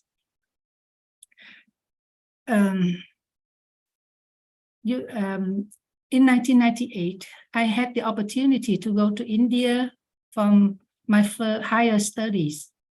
And in 2000, when I attended the Sakatita conference in Lumbini, Nepal, that was the first time I met a Theravada Bhikkhuni from Sri Lanka, Venerable Satta Sumana and Venerable Sudarsana. I was so impressed because, at that time, internet was not very popular. So we did not hear anything about the formation, about the revival of the Theravada Bhikkhuni in the world, even though it was in 1996. It means 4 years before, and in 98 in Bodh Gaya, there were 2 ordination ceremonies, very important landmark, but we did not know at all due to lack of information. That is why we think that, in Theravada, we can only get 8 precept and we have to wear either white or pink color. And at that time, I also was wondering why they choose white and pink for the robes of the nuns who have renounced the world, because we all know that the white and the pink color is for the ladies. But in Thailand, Cambodia, Laos, and Vietnam, the monks chose the white color for the nuns. And in Myanmar, the monks chose the pink color. And we could only get 8 precept. And 8 precept is also the Uposatha Sila for the lay people. And that is why when we heard about the ordination in Sri Lanka, and we came to know that we also had this opportunity to get fully ordained, I was so happy. And I agree with Venerable Santini in her opening speech. She said that she feels so lucky, super lucky, and super happy to take the part of the Bhikkhunis. We also had the same feeling. After the gap of 1,000 years, since the Bhikkhuni Sangha in the Theravada tradition disappeared, again, we are the first generation who could get the opportunity to get the robes and bows in the tradition of the Buddha. We can continue the tradition of the Bhikkhuni Sangha to learn the Vinaya and to practice the Vinaya. And the advantage in Vietnam is that we already had the Mahayana and the Mendicant Bhikkhunis. That is why when we come back to Vietnam as a Bhikkhunis, we are not so strange to the society like the case of Myanmar or Thailand. I remember the case of Venerable Satyavadi from Myanmar. After she was ordained in Sri Lanka, she came back to Myanmar and she was forced to disrobe.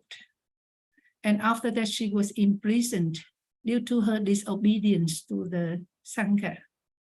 And after that, she was sponsored by Venerable Wapola Vijayananda to the US. But finally, she disrobed due to some difficulties.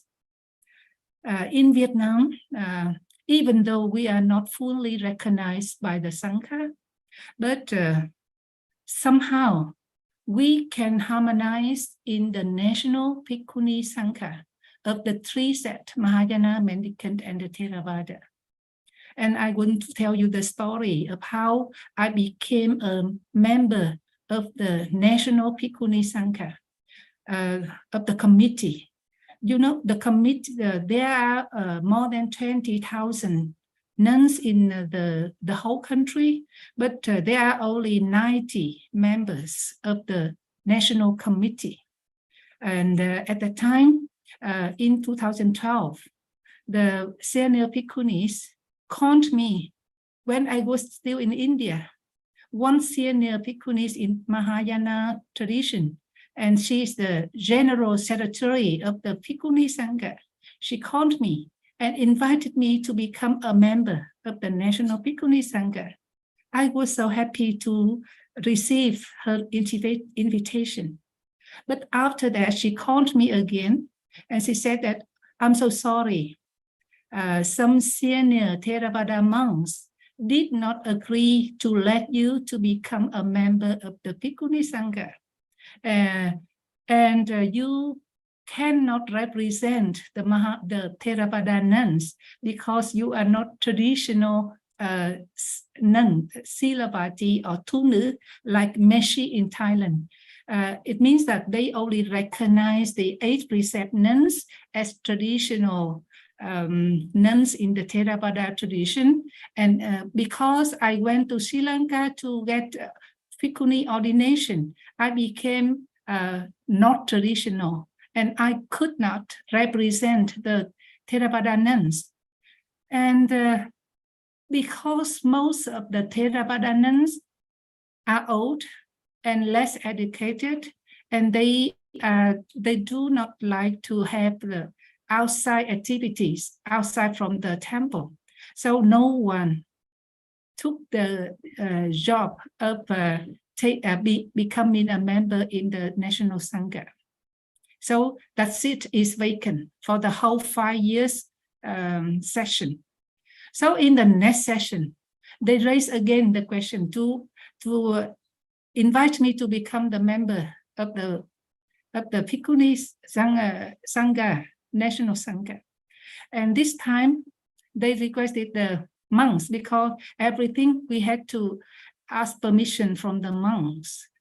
So the monks this time they confessed. They said that, okay, if she wants to become a member, if you want her to become a member, you have to write the title before her name, not Bhikkhuni, not Venerable, but only Tu Nữ, means Silabati or like a Meshi in Thailand, only 8 precepts.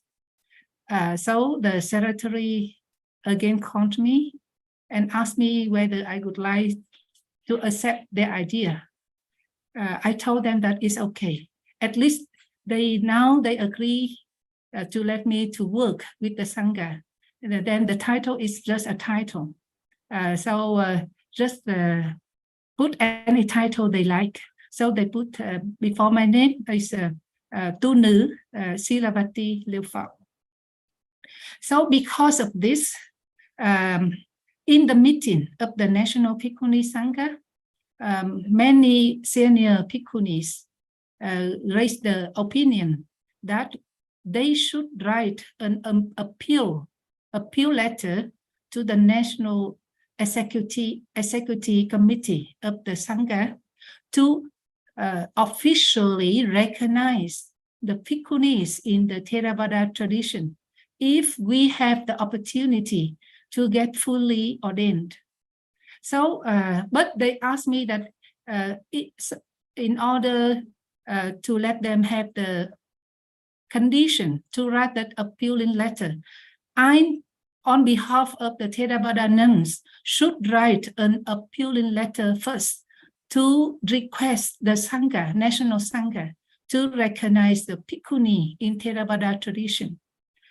So when I come back with this suggestion, I discussed with my Bhikkhu master. My master is a very senior. He is now the most senior monk in Theravada tradition in Vietnam, and some other masters who support us. I asked them whether I should write this appealing letter. So some of them suggest that this is not the proper time for me to write this letter. The reason is that if this letter comes to the National Sangha, there will be no objection from the Mahayana and the mendicant monks and nuns. The objection comes only from the Theravada monks and nuns. And the issue will come to the Theravada Sangha. And at present, the number of the monks who are against the Bhikkhuni is major than the number of the monks who are supporting us. So if this issue is to bring out to discuss and to vote, then we guess that most of them will object to fully recognize the status of Bhikkhunis. And if they write this objection in paper, in official document, then we will become illegal. Until now, we can survive. Not only survive, but we can also work. For example, now I'm working as a lecturer and deputy head of department at Buddhist University, and I'm also the abbess of the nunnery and participating in many activities of the National Bhikkhuni Sangha. Our status is ambiguous somehow, but we can still work not illegally.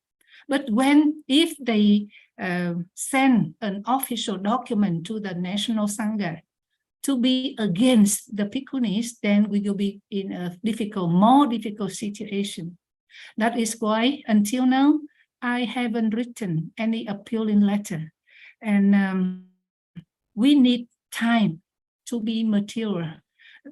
And we need to wait until many more months to become more open, more informative. And in order to do that, we need to write or to translate to provide more information based on what our respected scholars and masters like Venerable Bhikkhu Bodhi, Venerable Analayo, Venerable Suchato, Venerable Brahmavanso, they already make research from the Tipitaka to prove that the Theravada Bhikkhuni ordination is legal, is according to the Dhamma and the Vinaya. But due to lack of information, lack of documents, so some conservative monks are still against Bhikkhunis and Bhikkhuni ordination. And I quite agree with Venerable Bhikkhu Bodhi when he said that the key to our development is education. And my master, Venerable Punnavicho, also encouraged us, you don't need to go to fight for the recognition. You don't need to struggle or to try to get support. What you need to do is to train yourself to make the community strong and harmonious, and practicing accordingly to the Dhamma and the Vinaya, to make us a good example for the community, especially to the 8 preceptors and to the Upasikas, to help them to have more understanding and to give them the occasion for education and practice. And that is why now in our nunnery, we have 50 members, 20 Bhikkhunis, 15 Samaneris, and the rest are Anagarikas. We are giving them Vinaya, Dhamma, and Abhidhamma classes, and also Bhikkhuni history, etc. And we also provide them opportunity for higher education and meditation practice. I hope that with this right direction, our Sangha, as well as the Bhikkhuni Sangha in other countries, I think that we all have the same situation of recognition, of support, and of struggling for the surviving and for the development. We all try to make the proper condition so that more and more members can join our Sangha, and together we make our Sangha developed, and we can be helpful. We can be assistant to the bhikkhus in guiding the community.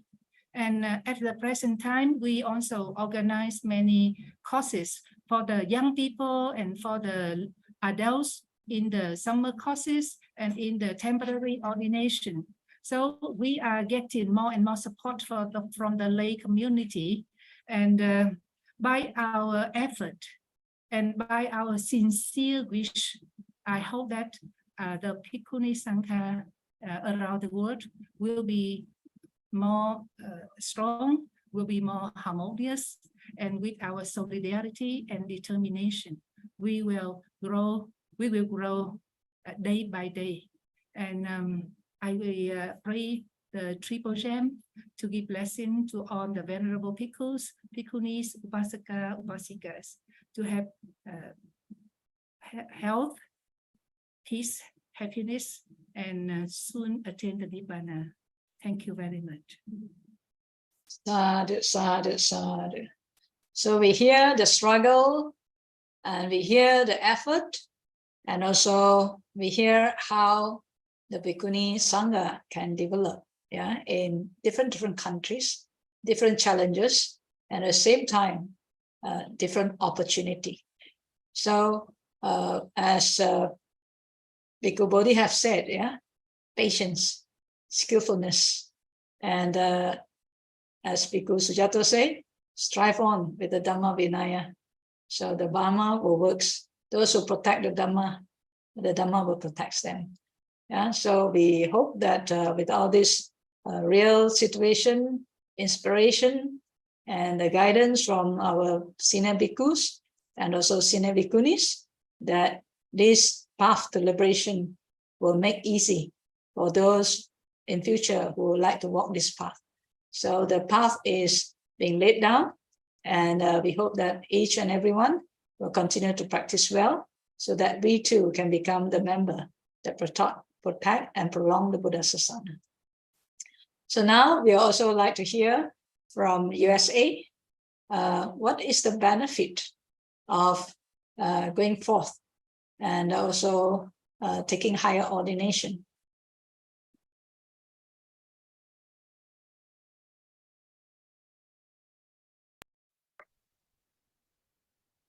Namo tassa bhagavato arahato samma sambuddhassa buddhandamman sanghang saranang gacchami. It may surprise some younger folks to realize that, or to hear that. When I first realized I wanted to ordain, I wanted to be like the monks that had shared the Dhamma with me. There was no Theravada Bhikkhuni Sangha in existence in modern times yet. So just imagine what a lost feeling that would be. Now we're here, and I rejoice with all of us, everyone whose lives have been touched by a Bhikkhuni, and everyone who has gotten the blessing to be in this position. Happy Bhikkhuni Day. Now, one time I was asked, well, what are the benefits of being ordained? And I was a little tongue-tied at that time. I didn't know what to say. And so I thought about it and I typed up my answers. So I typed up benefits of living the holy life. And I'm limited to a couple of minutes. So let me say first that this past year I celebrated my 60th birthday and my 20th Bhikkhuni anniversary. And I went forth in May of 1999, and I gained Bhikkhuni ordination in Sri Lanka in 2003. All right, I'm just going to read a few of these because there's so little time. My life stands for something. It stands for the highest meaning possible, potential for complete freedom from all suffering. It stands for all those greatest beings who found that freedom. In other words, I get to cosplay being an arahant all the time. I have constant reminders of the need for care, consideration, and restraint. That is the shaved head, the robes, the bowl. I, myself, my nature is I'm just not by nature careful or considerate or restrained. So these are factors that guide me, shape me, change me. I gain huge blocks of free time interspersed with reasonable duties that I myself freely chose and set up and make decisions about. I don't have to waste time. I don't have to do ordinary social interactions and duties. I don't have to spend huge amounts of time just doing the things that one does to survive and build up security. I'm living a life that embraced non-security. I figure that if I'm worth keeping around, people will take care of me. And if not, it was worth the risk.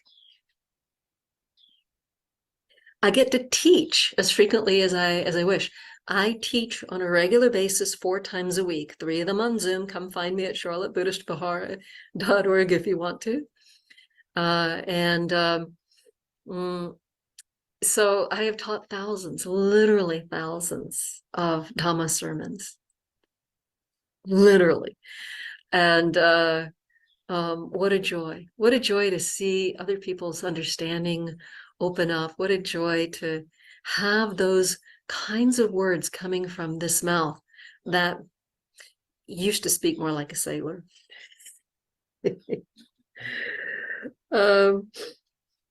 I get to be creative. I get to counsel people and see their lives change. I feel like I get to be connected to the Sangha of the 10 directions at all time. I feel like the Bhikkhunis are, like the lineage of Bhikkhunis is behind me, supporting me. I mean, they have my back. I have opportunities to meditate. And I can use my time as I choose. People just take care of me. They just take care of this place, and they just say, okay, do your thing. And so I get to be generous. I get to help people. I get to, if I want to work with a homeless person, I don't have to figure out where the funds are going to come from. I'm just taken care of. Nobody has to pay for anything to discuss Dhamma with me. I never charge for anything. And what an incredible blessing. What an incredible opportunity. So there's more to say. I'll have to let others say the rest. I'm glad you're here. Thank you for all your support. Thank you for all your sisterhood. Bless you. May the Sangha thrive.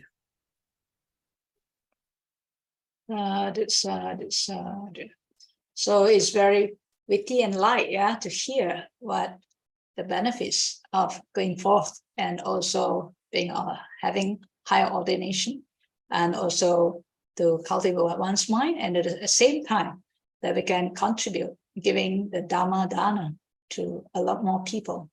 Yeah, thank you, Ayasudama from Charlotte. Next, we will introduce you the fourth speaker for our forum. Our fourth speaker is Venerable Karunika Bhikkhuni.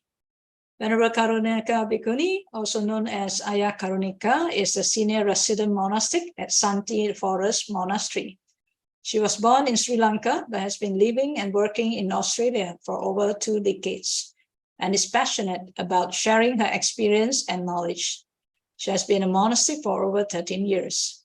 In 2014, she received full ordination as a bhikkhuni at Dhammasara Nuns Monastery in Western Australia. She has trained over a decade with Ajahn Hasapanya during her time at Dhammasara. She is also a student of Ajahn Brahm and Ajahn Brahmali. She has a PhD in microbiology and worked as a scientist. Has served as the building project manager for the construction of the Dhammasara main monastery complex. She is also skilled in articulating Buddhist teachings and retreats in a practical and understandable way for people of all ages. So let's hear from Ayah Karunika Bhikkhuni. Namo tassa bhagavato arahato samma sambuddhassa. Namo tassa bhagavato arahato samma sambuddhassa. Namo tassa bhagavato arahato samma sambuddhassa. Buddhang Dhammang Sanghang Namasami. It is a privilege to offer a short presentation in celebration of the International Bhikkhuni Day 2023. And I would like to thank the organizers for giving me this valuable opportunity to say a few words on the theme Bhikkhuni Sangha, a beacon of growth and harmony. I would like to start by saying how lucky I feel to be born at a time like this, when opportunities for women to ordain as bhikkhunis is available in the world. As most of you may know, this has only become possible in the Theravada Buddhism in the past few decades.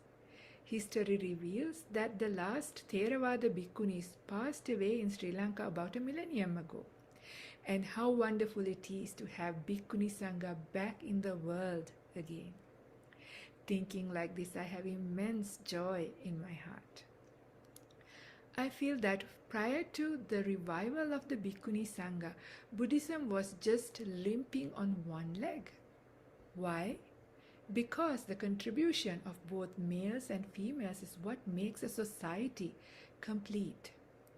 Each gender has something unique, yet complementary to offer to the society, to make it whole, to make it balance.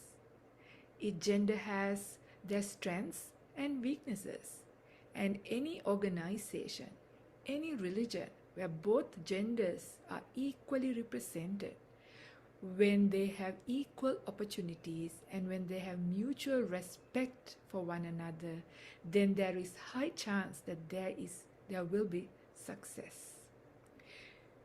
No man can understand a woman in the same way another woman could understand a woman. and vice versa is also true. This became very apparent to me, especially in my middle age, as the chemistry in my body is starting to change with the aging process. It opened my eyes to understand women who are going through the same process in a deeper way. For example, I noticed that at times feelings of anxiety could prevail in my mind without having any rhyme or reason. And I realized it is just the neurotransmitters causing this feeling. With that understanding, I could just allow it to be, and then after a while, it just passes. So now, when a woman comes up to me for advice, for anxiety, for example, I take this biological factor into the equation. And this is something that I would have not been able to understand a few years ago, let alone how could a man understand and relate to this situation and give advice in a same personal kind of way. Similarly, there are times when the mind is overcome by sadness, or at times it is highly prone to irritability. Things which normally doesn't bother you seem to cause much more negative feelings at certain times. Once you realize that some of these feelings are caused by the changing neurotransmitters in the body, then the approach you take to deal with them is quite different. When you know this process as your own personal experience, then you can help in a much more effective way. So in this way, the support that the nuns can offer is different to the support that monks can do. This is just one example to illustrate the importance and contribution of bhikkhunis. On many occasions, I have had both women and even girls come up to me and say how different it is to visit or even stay at a bhikkhuni monastery as opposed to a bhikkhu monastery. Females feel a lot more involved and included, and also they feel at ease at a nun's monastery. Therefore, the contribution from the bhikkhunis, the fully ordained nuns, is indispensable for the stability, growth, and longevity of Buddha Sasana. Few decades ago, there were no bhikkhunis in the Theravada Buddhist world. But now, we have overcome this hurdle to some degree. However, there may be a big difference in the way that bhikkhunis are represented and treated in the society in the East and the West.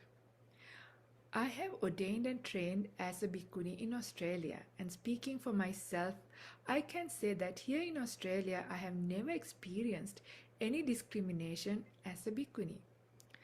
I have lived at Dhammasara Nuns Monastery in Western Australia and currently residing at Santi Forest Monastery in New South Wales, Australia, which is dedicated for bhikkhunis. In both of these monasteries, the lay community treat us with equal respect, just like the monks, equal support, and we have equal opportunities to give teachings and contribute to the community as the monks do. In fact, I was invited by the monks at Canberra Buddhist Vihara to give a talk at their temple to the youth last weekend. This talk was sponsored by the Sri Lankan High Commissioner, and she was also there at my talk. This was such an honor and a privilege, and I have had similar respectful interactions with all the Theravada Buddhist monks I have met in Australia. So the support of elder monks in the region where bhikkhunis reside is very important, and this is a very good sign that the Theravada Buddhism will flourish in Australia. Unfortunately, this is not the case everywhere in the world. In fact, a lot of the bhikkhunis, especially the ones in the East, have quite contrary treatment. And that is definitely not healthy for the well-being of the Buddha Sasana. Therefore, it is critical that we find ways to address this issue. Already some years ago, Ajahn Brahm has voiced his idea to educate the lay people on how to support bhikkhunis in the right way, so that they can uphold the Vinaya to the highest level. They too can receive the 4 requisites and supportive conditions, just like the monks. And they are treated in respectful ways and given mutual opportunities to serve as leaders in the community. It is important that bhikkhunis never give up making respectful connections with the bhikkhus and build up a good rapport. As I see it, persistence and perseverance are the way to go. It is also important that we have bhikkhunis who practice well, and ideally it would be wonderful to have many more Arya bhikkhunis in the world. This is when the Bhikkhuni Sasana will really put down strong roots and establish itself steadily. Having more well-practiced Bhikkhuni teachers and leaders is also essential for the growth and harmony for the Buddha Sasana, and for this to happen, it is important that the Bhikkhunis have access to good teachings and training in the Vinaya, have opportunities to attend meditation retreats and conducive conditions to continue their practice. In Australia, we have been very fortunate to have all of those conditions in the 2 monasteries that I have lived and trained. And I hope that there will be many more such facilities available for the bhikkhunis around the world. So looking ahead, these are my hopes and aspirations for the bhikkhunis, so that they can grow to the highest level possible on the Buddhist path and become a powerful beacon of light, spreading the light of wisdom and compassion for the world for its growth and harmony. Thank you.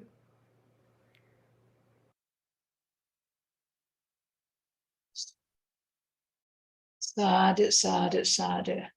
So we hear down south, yeah, the condition in Australia for the Bhikkhuni Sangha to grow, as the Bhikkhu Sangha there is very supportive, and also the supporters from Upasaka and Upasika too has made a lot of good way for the development of Bhikkhuni Sangha in Australia. So we truly rejoice to hear, yeah, from all over the world how the Bhikkhuni strive on to keep up with the good practice as a Bhikkhuni, and also to continue to practice the Dhamma Vinaya well. And we also hear from all the Maha Theris, and we now have Maha Theris, and also Theris, Bhikkhunis, Samaneris, and also Anagarika. So we can see the succession, yeah, coming in, and indeed to produce a Bhikkhuni, it takes a long time. And I think we really rejoice for all who have stayed on, and because when the Dhamma touches our life, then the confidence is there to walk the noble path. So having heard from so many bhikkhus, so many bhikkhunis, now is the time that we have a forum for discussion from the 3 speakers, Venerable Bhikkhu Bodhi, Venerable Lupa, and also Venerable Karunika, for this forum of discussion. And if there's any questions from the floor, you may also put your question into the chat box, and please put it in relevant to today's topic. And so we can invite the speakers to give you the inspiring answer or perspective for good practice. So now may we invite all the venerables for this forum. And before we get a question from the floor, we'd like to also in this forum to highlight some questions that the bhikkhus and actually bhikkhunis are facing, yeah? Not only about ordination, but many other aspects that we think is important in the development of the Bhikkhuni Sangha. So we'd like to pose this question to the panels of speakers. Number one, that is this. So nowadays, information about the Buddha's teaching or ordination and extra, etc., can be easily obtained from internet.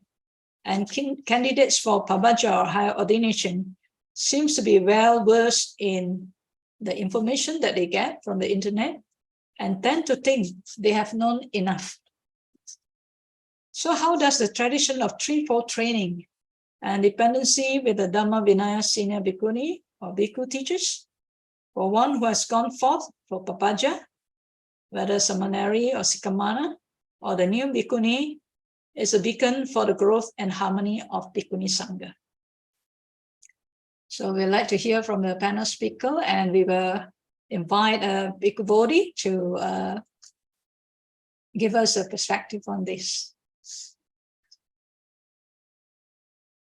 Unmute, Venerable.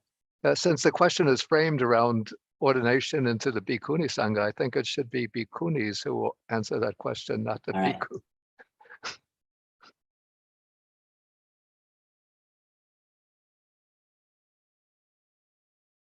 First, Venerable, would you like to address this question? The tradition of threefold training and dependency with the Dhamma Vinaya senior bhikkhuni, or seminaries or new bhikkhunis, how does it become a beacon for the growth and harmony of Bhikkhuni Sangha?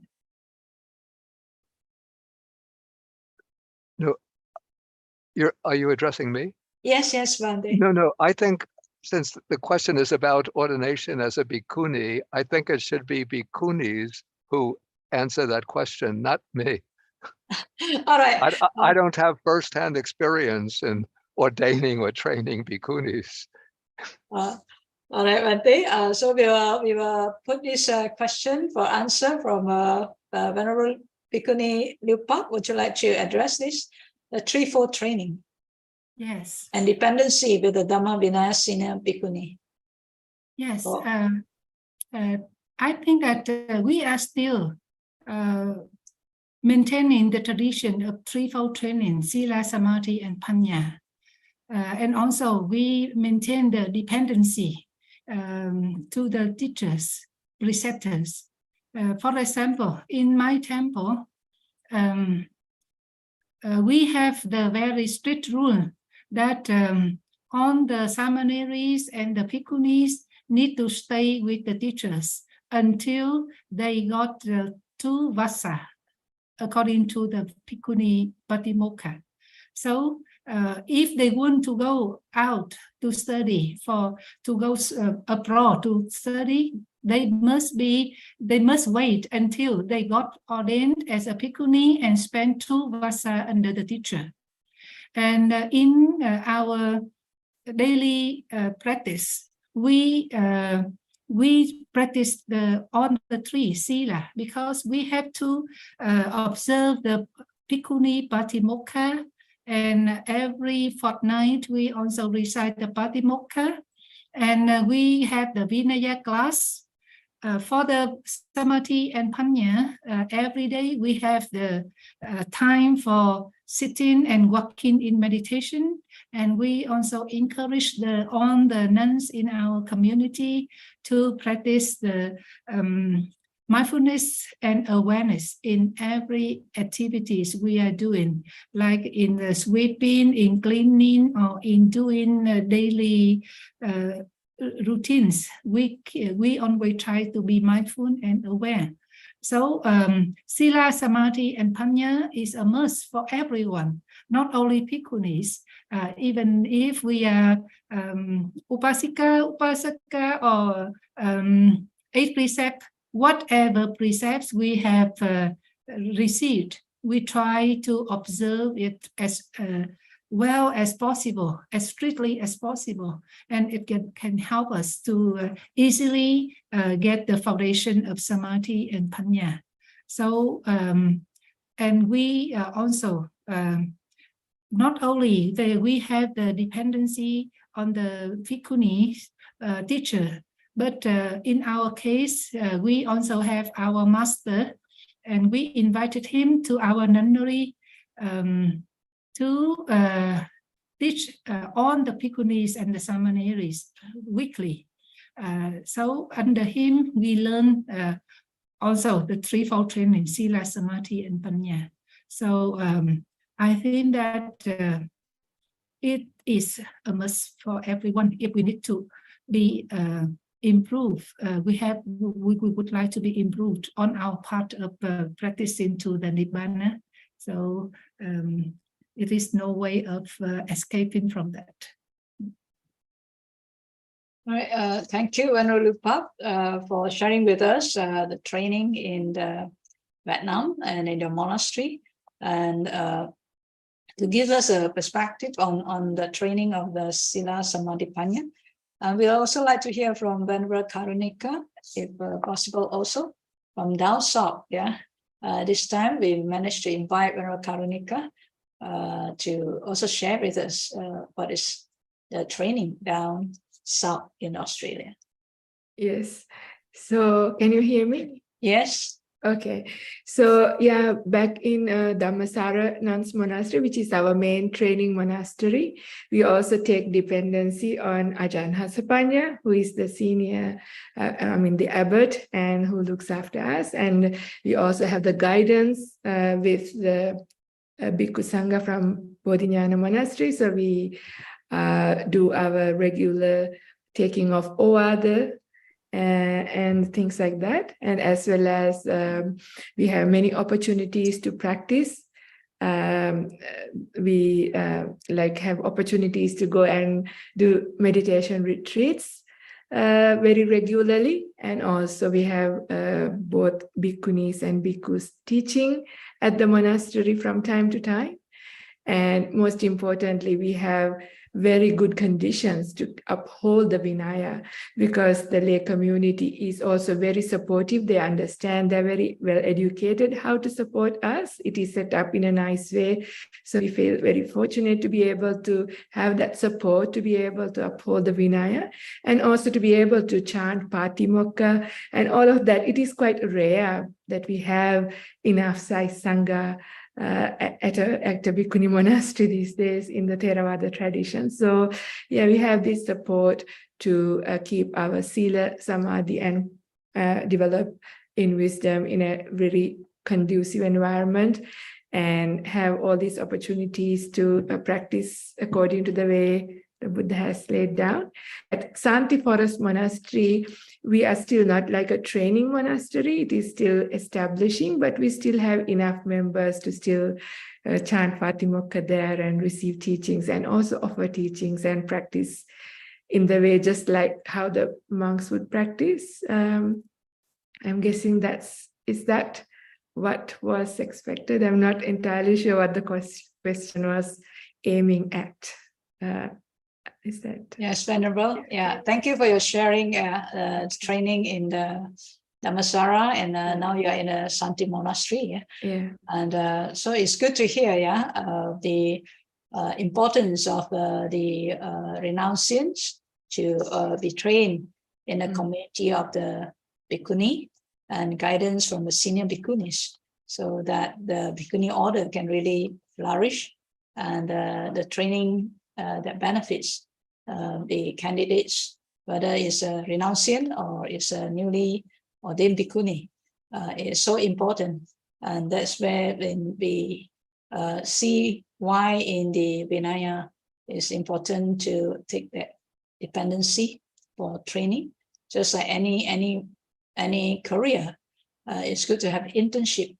I think it's also important for those candidates who wish for renunciation or higher ordination to have this in mind, so that we can expect a well-developed Bhikkhuni Sangha. So thank you very much. And before we have other question that comes in, so far we still do not have question. So I'll put up another question for highlight discussion. We know that the new age technology, especially internet, iPad, handphones, can be a good functional tool to let the world know about the Buddha's teaching, and also to connect the Sangha to the international Sangha. But at the same time, that we also notice that with the assistance of these handphones and trainees who keep on having the handphones, and are not refraining from the handphones, can be also quite addicted to handphones. So does this actually affect the retainment of newly ordained monks or nuns? And of course, especially in our case, it's the nuns, but maybe Venerable Bhikkhu Bodhi also can share. And will it also distract their growth? So we would like also to hear from experience from the senior Bhikkhu and Bhikkhunis on how we can resolve this addiction, and so that the growth of the Sangha can be properly developed. So Venerable Bhikkhu Bodhi, would you like to start to share with us first on the issues of handphones and addiction to handphones, even in the monastic life?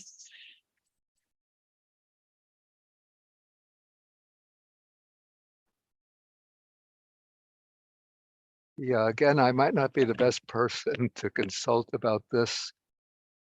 When everybody was using a handphone, I was still using a landline telephone up until about maybe a year ago.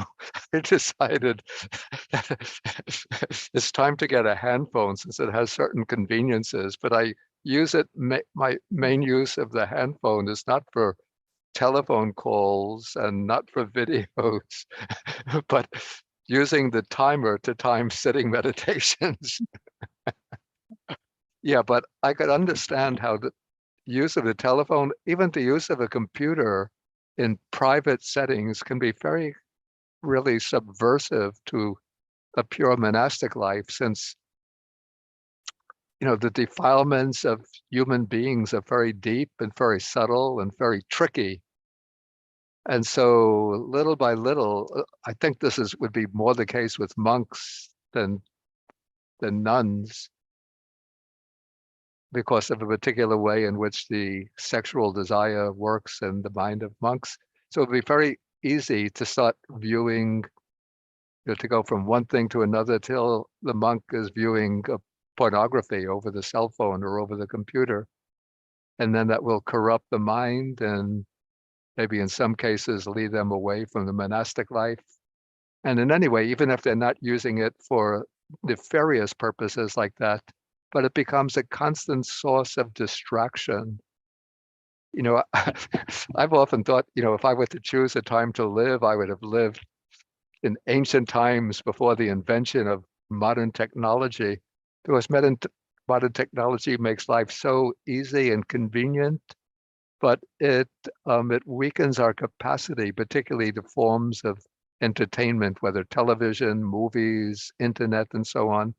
It facilitates distraction from the calm, collected mind. And so in that way, I think it would be like, in some way, an obstacle to spiritual development. What kind of policies will be imposed by a monastery? That I really can't make any kind of universal judgments about that. But certainly I would think for younger monastics in training, if I were to make regulations, I would severely limit the use of cell phones and even restrict access to the computer, maybe for certain limited periods per week. Yeah, so that would be my opinion on this matter.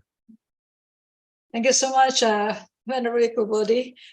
This is important to address the development of the Sangha. Yeah, as I also heard that some disrobe because of when the handphones, when they are asked to keep away or restricted, then they say, I will disrobe just because of the handphone. Yeah, and I used to tell people, in the past, we always hear your life is in your hand. But I say now your hand is in the handphone. And this is so the danger, like the Buddha said, of the sensual pleasure and sensual desire. And it's in our hand. I think you meant to say your life is in your handphone. Yeah, your life is in your handphone now. Yeah, so this is where I think for the monastic is also very important issues to be addressed. Yeah. Even if they aren't using it to look at pornography, but now they have these dating websites. And so the young monk might think, I'm not going to use it, or I'm just curious to see who's available on the dating website. And then he connects and sees a picture of a young girl and thinks, wow, I have to get in touch with her. And before long, they're meeting someplace at a cafe outside the monastery, and then he's gone. Yeah. So this is a very important message and very important advice for the monastic, and especially also for the Bhikkhuni Sangha and the young ordained Babaja seminaries, or even the new Bhikkhunis, and also those Bhikkhunis in practice, to be aware and to restrain, and so that we hope that this will help the Bhikkhuni Sangha to continue to grow healthily. And as we said, one of the Bhikkhuni who's learned in Dhamma Vinaya and practice well in the Dhamma Vinaya. So thank you so much, Venerable Bhikkhu Bodhi. And in the interest of time, we will pose another question, the last question, that in the life of a Sangha, how does the function of Kalyanamitta in spiritual pursuit, especially in this era, in our global internet community, does it work well? Or being present physically with a teacher is still the best in learning, communicating, and realizing the Dhamma and prolonging the Sangha? So the Kalyanamitta in the community of Sangha, how does the working together with same mission for the welfare of the world, common interest, common zeal, can be done? Yeah, we'd like to invite the Bhikkhunis to also answer this question, whether Venerable Lupa or Venerable Karunika, any one of you would like to take up this question? I would like to say a few things about this, if I may. Yes. Okay. So lately I have been actually reflecting the importance of Kalyanamitta. And I was also reflecting the difference between Kalyanamitta and Sappurisa. So sometimes we use the word Kalyanamitta quite broadly to anybody who is a spiritual friend. But the true support that we get for our practice is from a Sappurisa, that is somebody who is noble. And this is quite important, I realize, because sometimes your Kalyanamitta along the way could turn into a Papamitta as well. This can happen. So there is this kind of danger in our lives. So I don't know whether you relate to what I'm saying, because people can change unless they are an Aryan.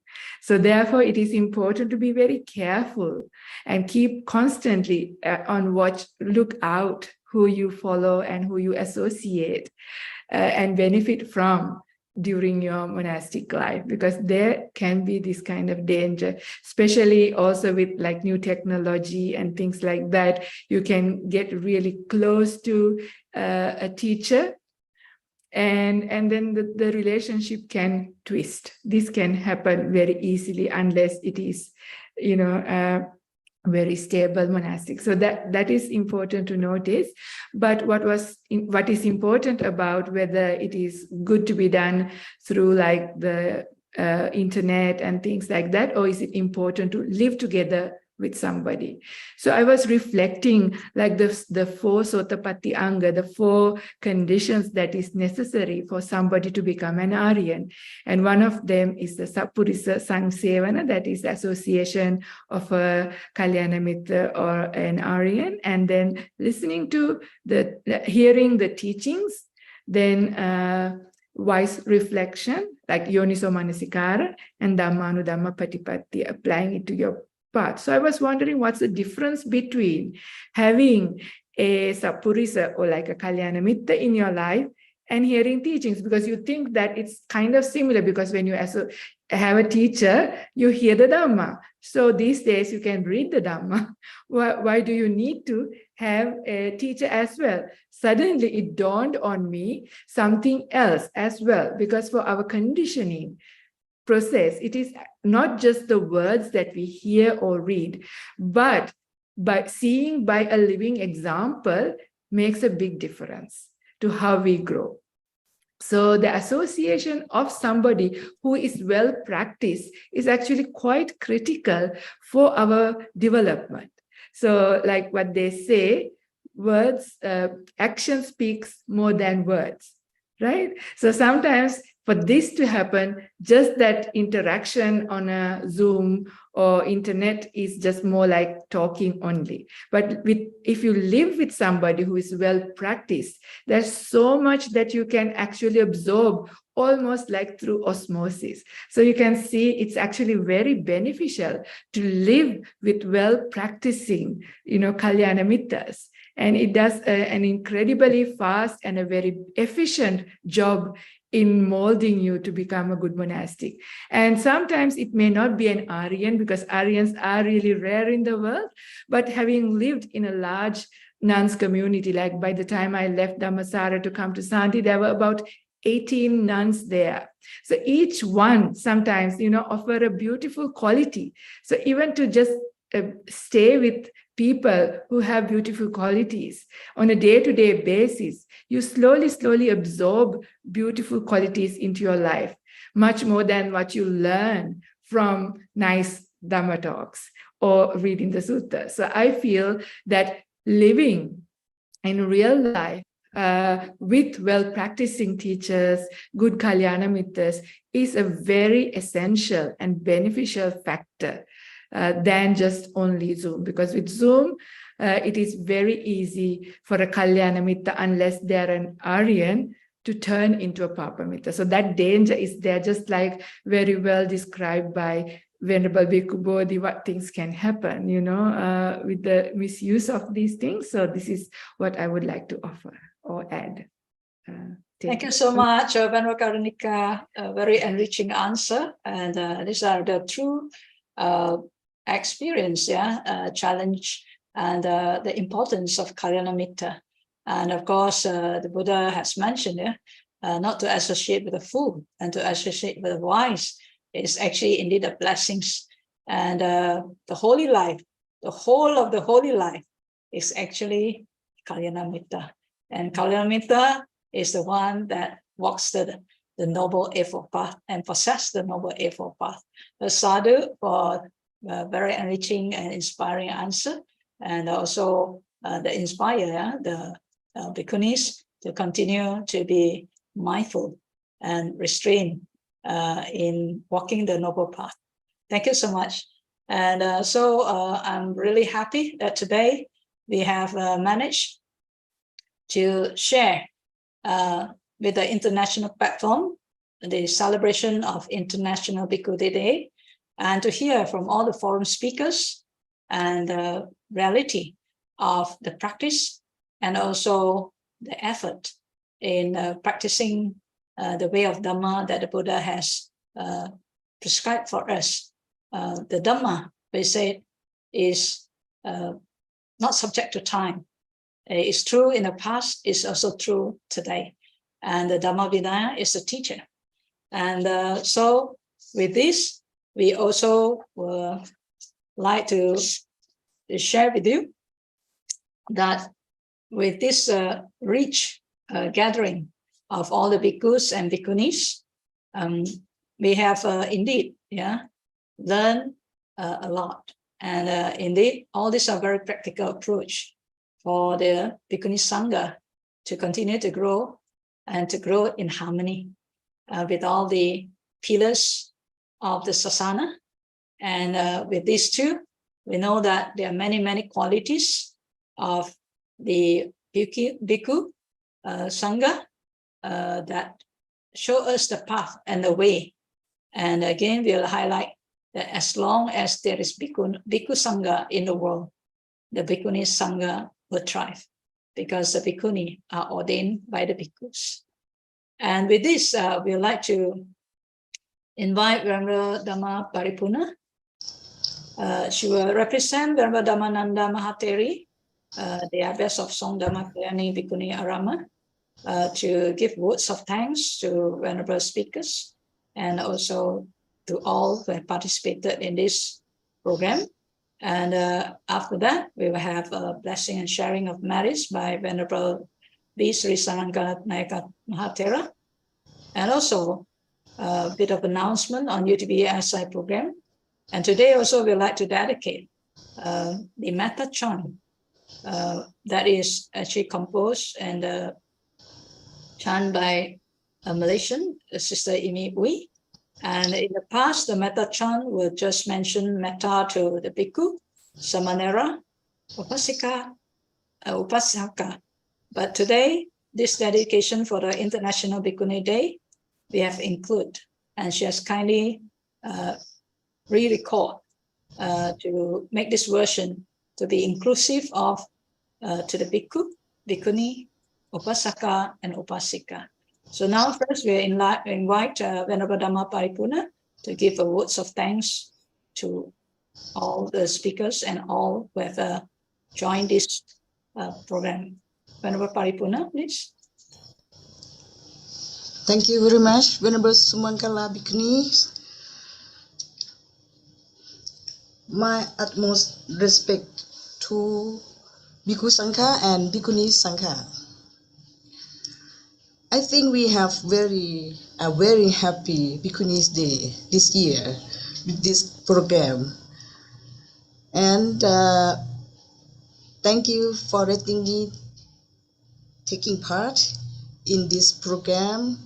And may I express my deepest gratitude and heartfelt thanks to all venerable speakers, Most Venerable Bhikkhu Bodhi, the President of the Buddhist Association of the United States, even the Most Venerable said just New York. So I was blessed that Bhikkhu Bodhi was witness at my ordination.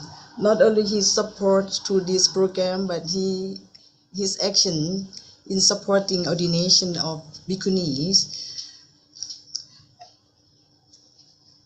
Most Venerable Sujato Mahathera, the co-founder of the Sutta Central Australia. The Sutta Central Australia and the Venerable Bhikkhu Chato produced lots of materials about the Sutta and about Bhikkhunis. So even he guided us that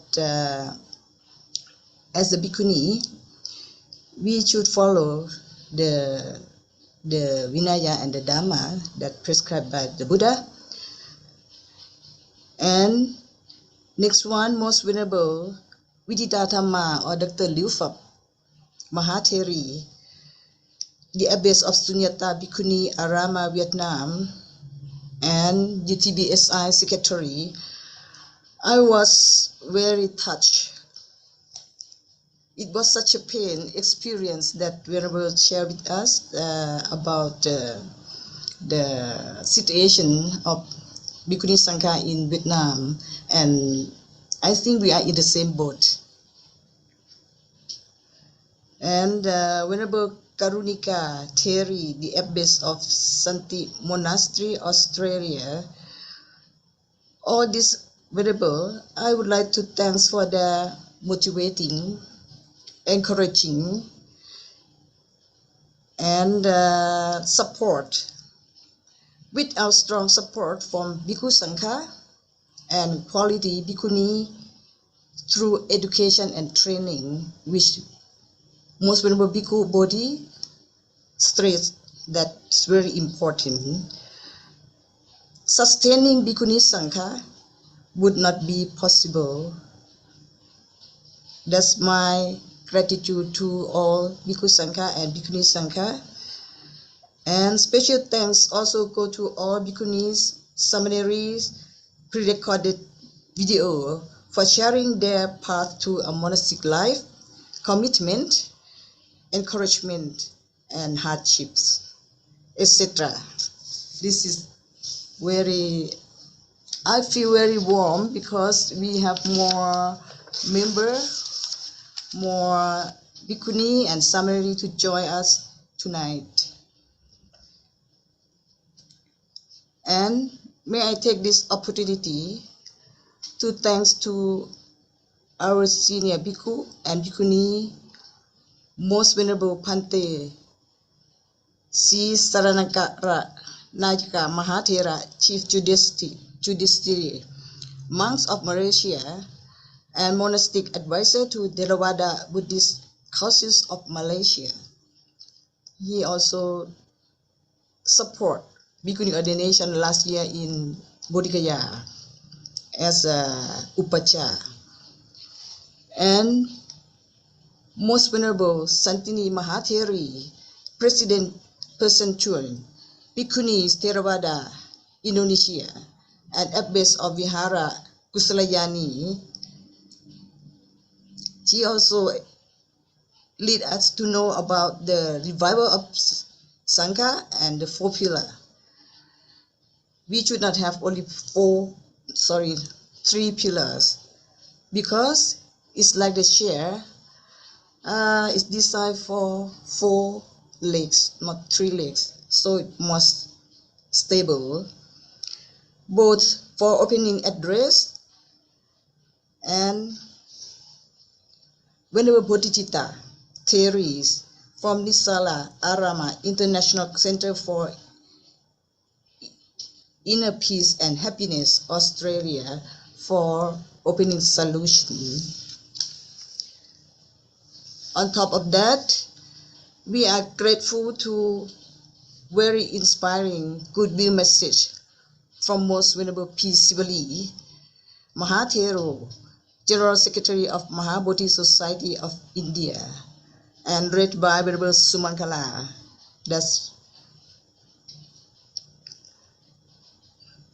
We have so many people that we feel gratitude to. Without the collaboration between Maha Bodhi Society of India and United Theravada Bhikkhunis, this event would not make possible. May I express my sincere thanks to all UTBSI coordinators, Most Venerable Tathaloka Mahatheri from USA, Most Venerable Santini Mahatheri from Indonesia, Most Venerable Liu Phap Mahatheri from Vietnam, Most Venerable Dhammananda Mahatheri from Thailand, Venerable Bodhicitta Theri from Australia and Sri Lanka, and Venerable Sumangala from Malaysia. We also extended our thanks to the technical team for all nice video and technical support. Last but not least, our special thanks go to our participants tonight. With all participants who support the Bhikkhuni, that's how we as the Bhikkhuni Sangha keep growing with the support of 4 assembly. Thank you.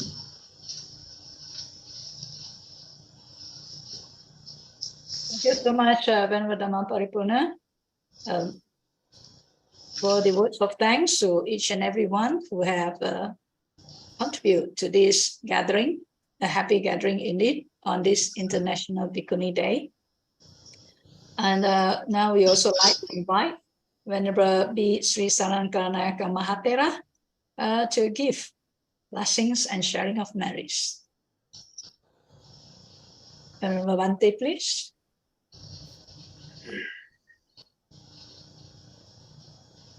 Yes. Can you hear me? Yes, Bhante. Okay. Let us share in the merits as well as for the blessing. Nearly 2 hours we spent very meaningful. We able to get listen, wonderful speakers, and be able to hear challenges, problems we are facing. That I strongly believe it. All those challenges, difficulties is required. It's a good part to work towards it with the strong determination and the courage. Let us have a very blessing for well-being, for happiness. Many of us to go through this spiritual journey. For the delaying and exercisation, Mettanisansa Sutta, with the loving kindness, good thought, with the compassionate, well-being for happiness, many more. Let us join with me together recitations. This Mettanisansa Sutta, radiating metta, loving kindness, the well-being for happiness for me. Let us join with me together.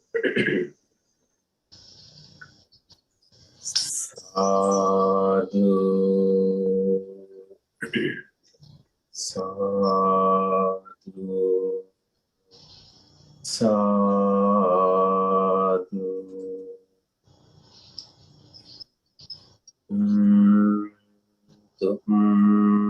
Brahmaya Sambhisam Satanang Sukha Kamatang Pasnsitva Kametu Mitang Sambhasanti Su Bhavayi Sukhi Bhaviyam Niddukkho Aniccham Aham Vya Hitachami Sukhi Hontu Manjata Chachi Verino Imam Mikamak Kitantami Sattavuntu Sukhi Sada Tato Paranche Ranjisu Chakevalisu Chantunu Samanta Chakve Valisu Sattanantisu Panino Sukhino Pungalabuta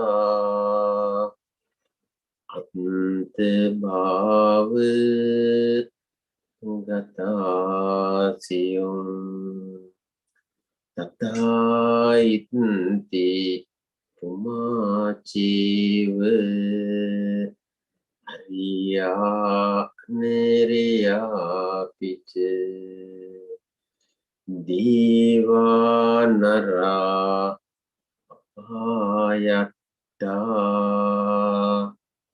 Tata dasa disa suchati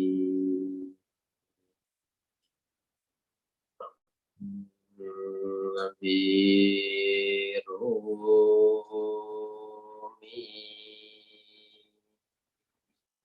Abhya Panjomi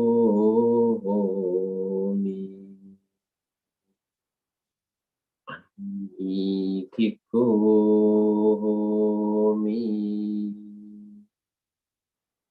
Sukhiyatanam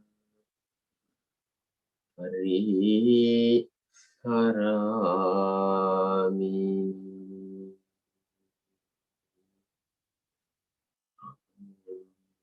Abiru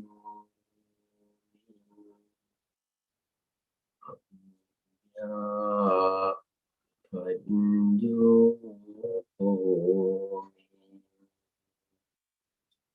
Anikikomi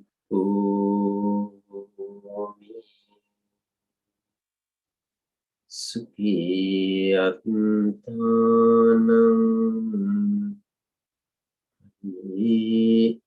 Harami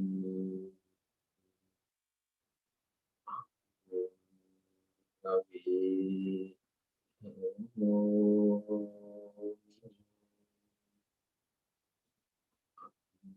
Ya Panjo Omi Omi Sukhiyatanam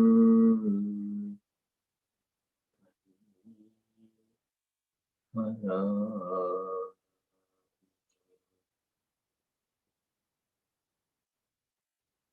Sadhu Sadhu Sadhu.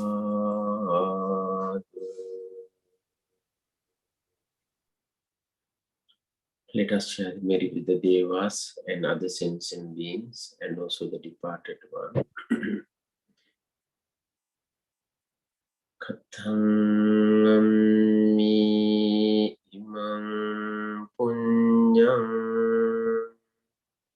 sabba sampatti sadhakam sambhiti anumodantu sabbi uta anumodantu sabbi satta anumodantu sabba sampatti siddhya. Delicate marriage to the departed one. Idham minyatinam hotu sukhita huntu Nyateyo Idham minyatinam hotu Sukhita huntu Nyateyo Idham minyatinam huntu Sukhita huntu Nyateyo. Sadhu.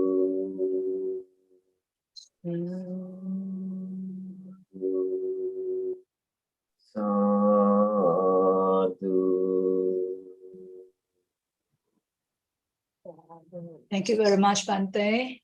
Thank you for your kind blessings and also this sharing of merits. So we are all having a lot of gratitude and a lot of good feeling for today's International Bhikkhuni celebration. And from east to west, Dhamma Vinaya is the best. And we all would continue to practice the 4 pillars of the Buddha, the Bhikkhu, Bhikkhuni, Upasaka and Upasika. Continue to practice well so that we can protect and prolong the Buddha Sasana for the well-being, for the happiness and benefit of the many. We thank all of you for coming together in this very auspicious event, remembering the Buddha, the enlightenment of the Buddha, the path to enlightenment, and also be one of the enlightened one day. So before we close for this session, we also like to dedicate the Metta chant, especially with the inclusion of the Bhikkhuni in this particular version, to dedicate for the International Bhikkhuni Day by Sister Iniwi. So let us also hear the Metta chant.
Vini Mariga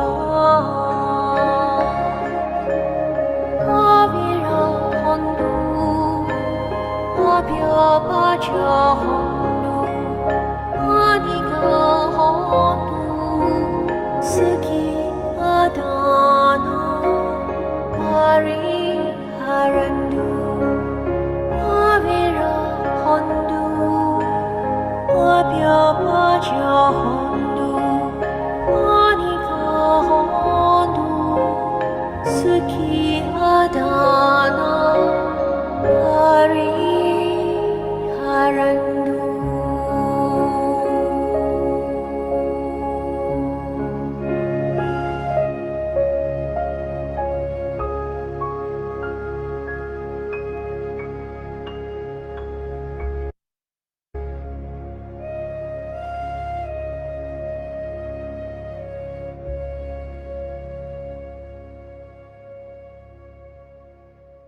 So may all beings be well and safe. And with this new version, we are now be inclusive in the metta. And so metta is for all. Yeah. So we hope that now the new version is up, then we can be able to gladly hear the metta chant. Yeah. So thank you very much. And from the bottom of our heart, from the committee of the technical team for this particular International Bhikkhuni Day celebration, we wish all a big thank you and gratitude to all, and also for all the technical teams that are working very hard behind the scene. And although new, but we have a very happy heart that we are able to coordinate and also make this an International Bhikkhuni Day, and seeing so many Bhikkhunis make us very happy. And indeed, seeing a Sangha is a happy state of mind.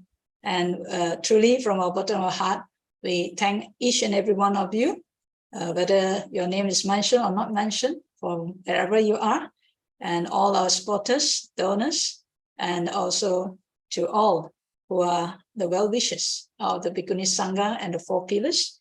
May all be blessed with good health, peace of mind, and the dedication of the path to liberation. So if you like our program, which we organize jointly with the Maha Bodhi Society of India and United Theravada Bhikkhuni Sangha International, you can always put a like so that you can get our update on the activities. And truly, from the bottom of our heart, a happy International Bhikkhuni Day. And thank you very much, wherever you are. A big sadhu. Yeah. Sadhu, Sadhu, sadhu, sadhu. So we'll end with the Dhamma Pada slide for your reflection. Good night. Sadhu, sadhu, sadhu.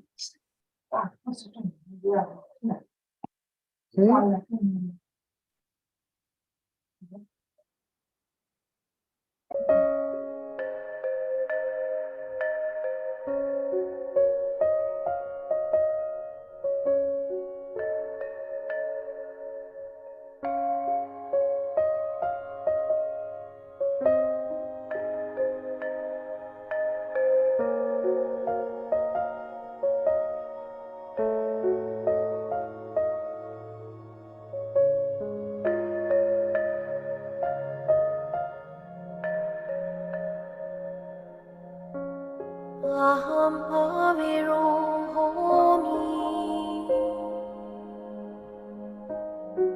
abhyabajo homi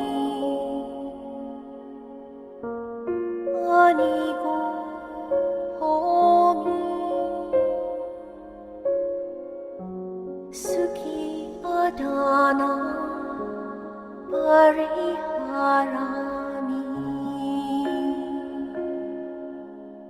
Mama Madhapitu Acharyaja Nyatimidaja Sabrahma Charinoja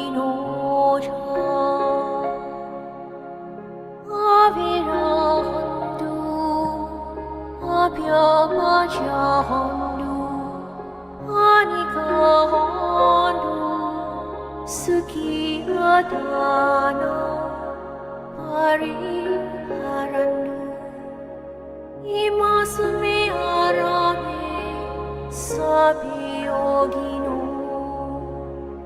Avirahandu Abhyapachahandu Anikahandu Sukhi-adana Pariharandu Imasme arame Sabi Bhikkhuni-cha Upasaka Upasika-yoja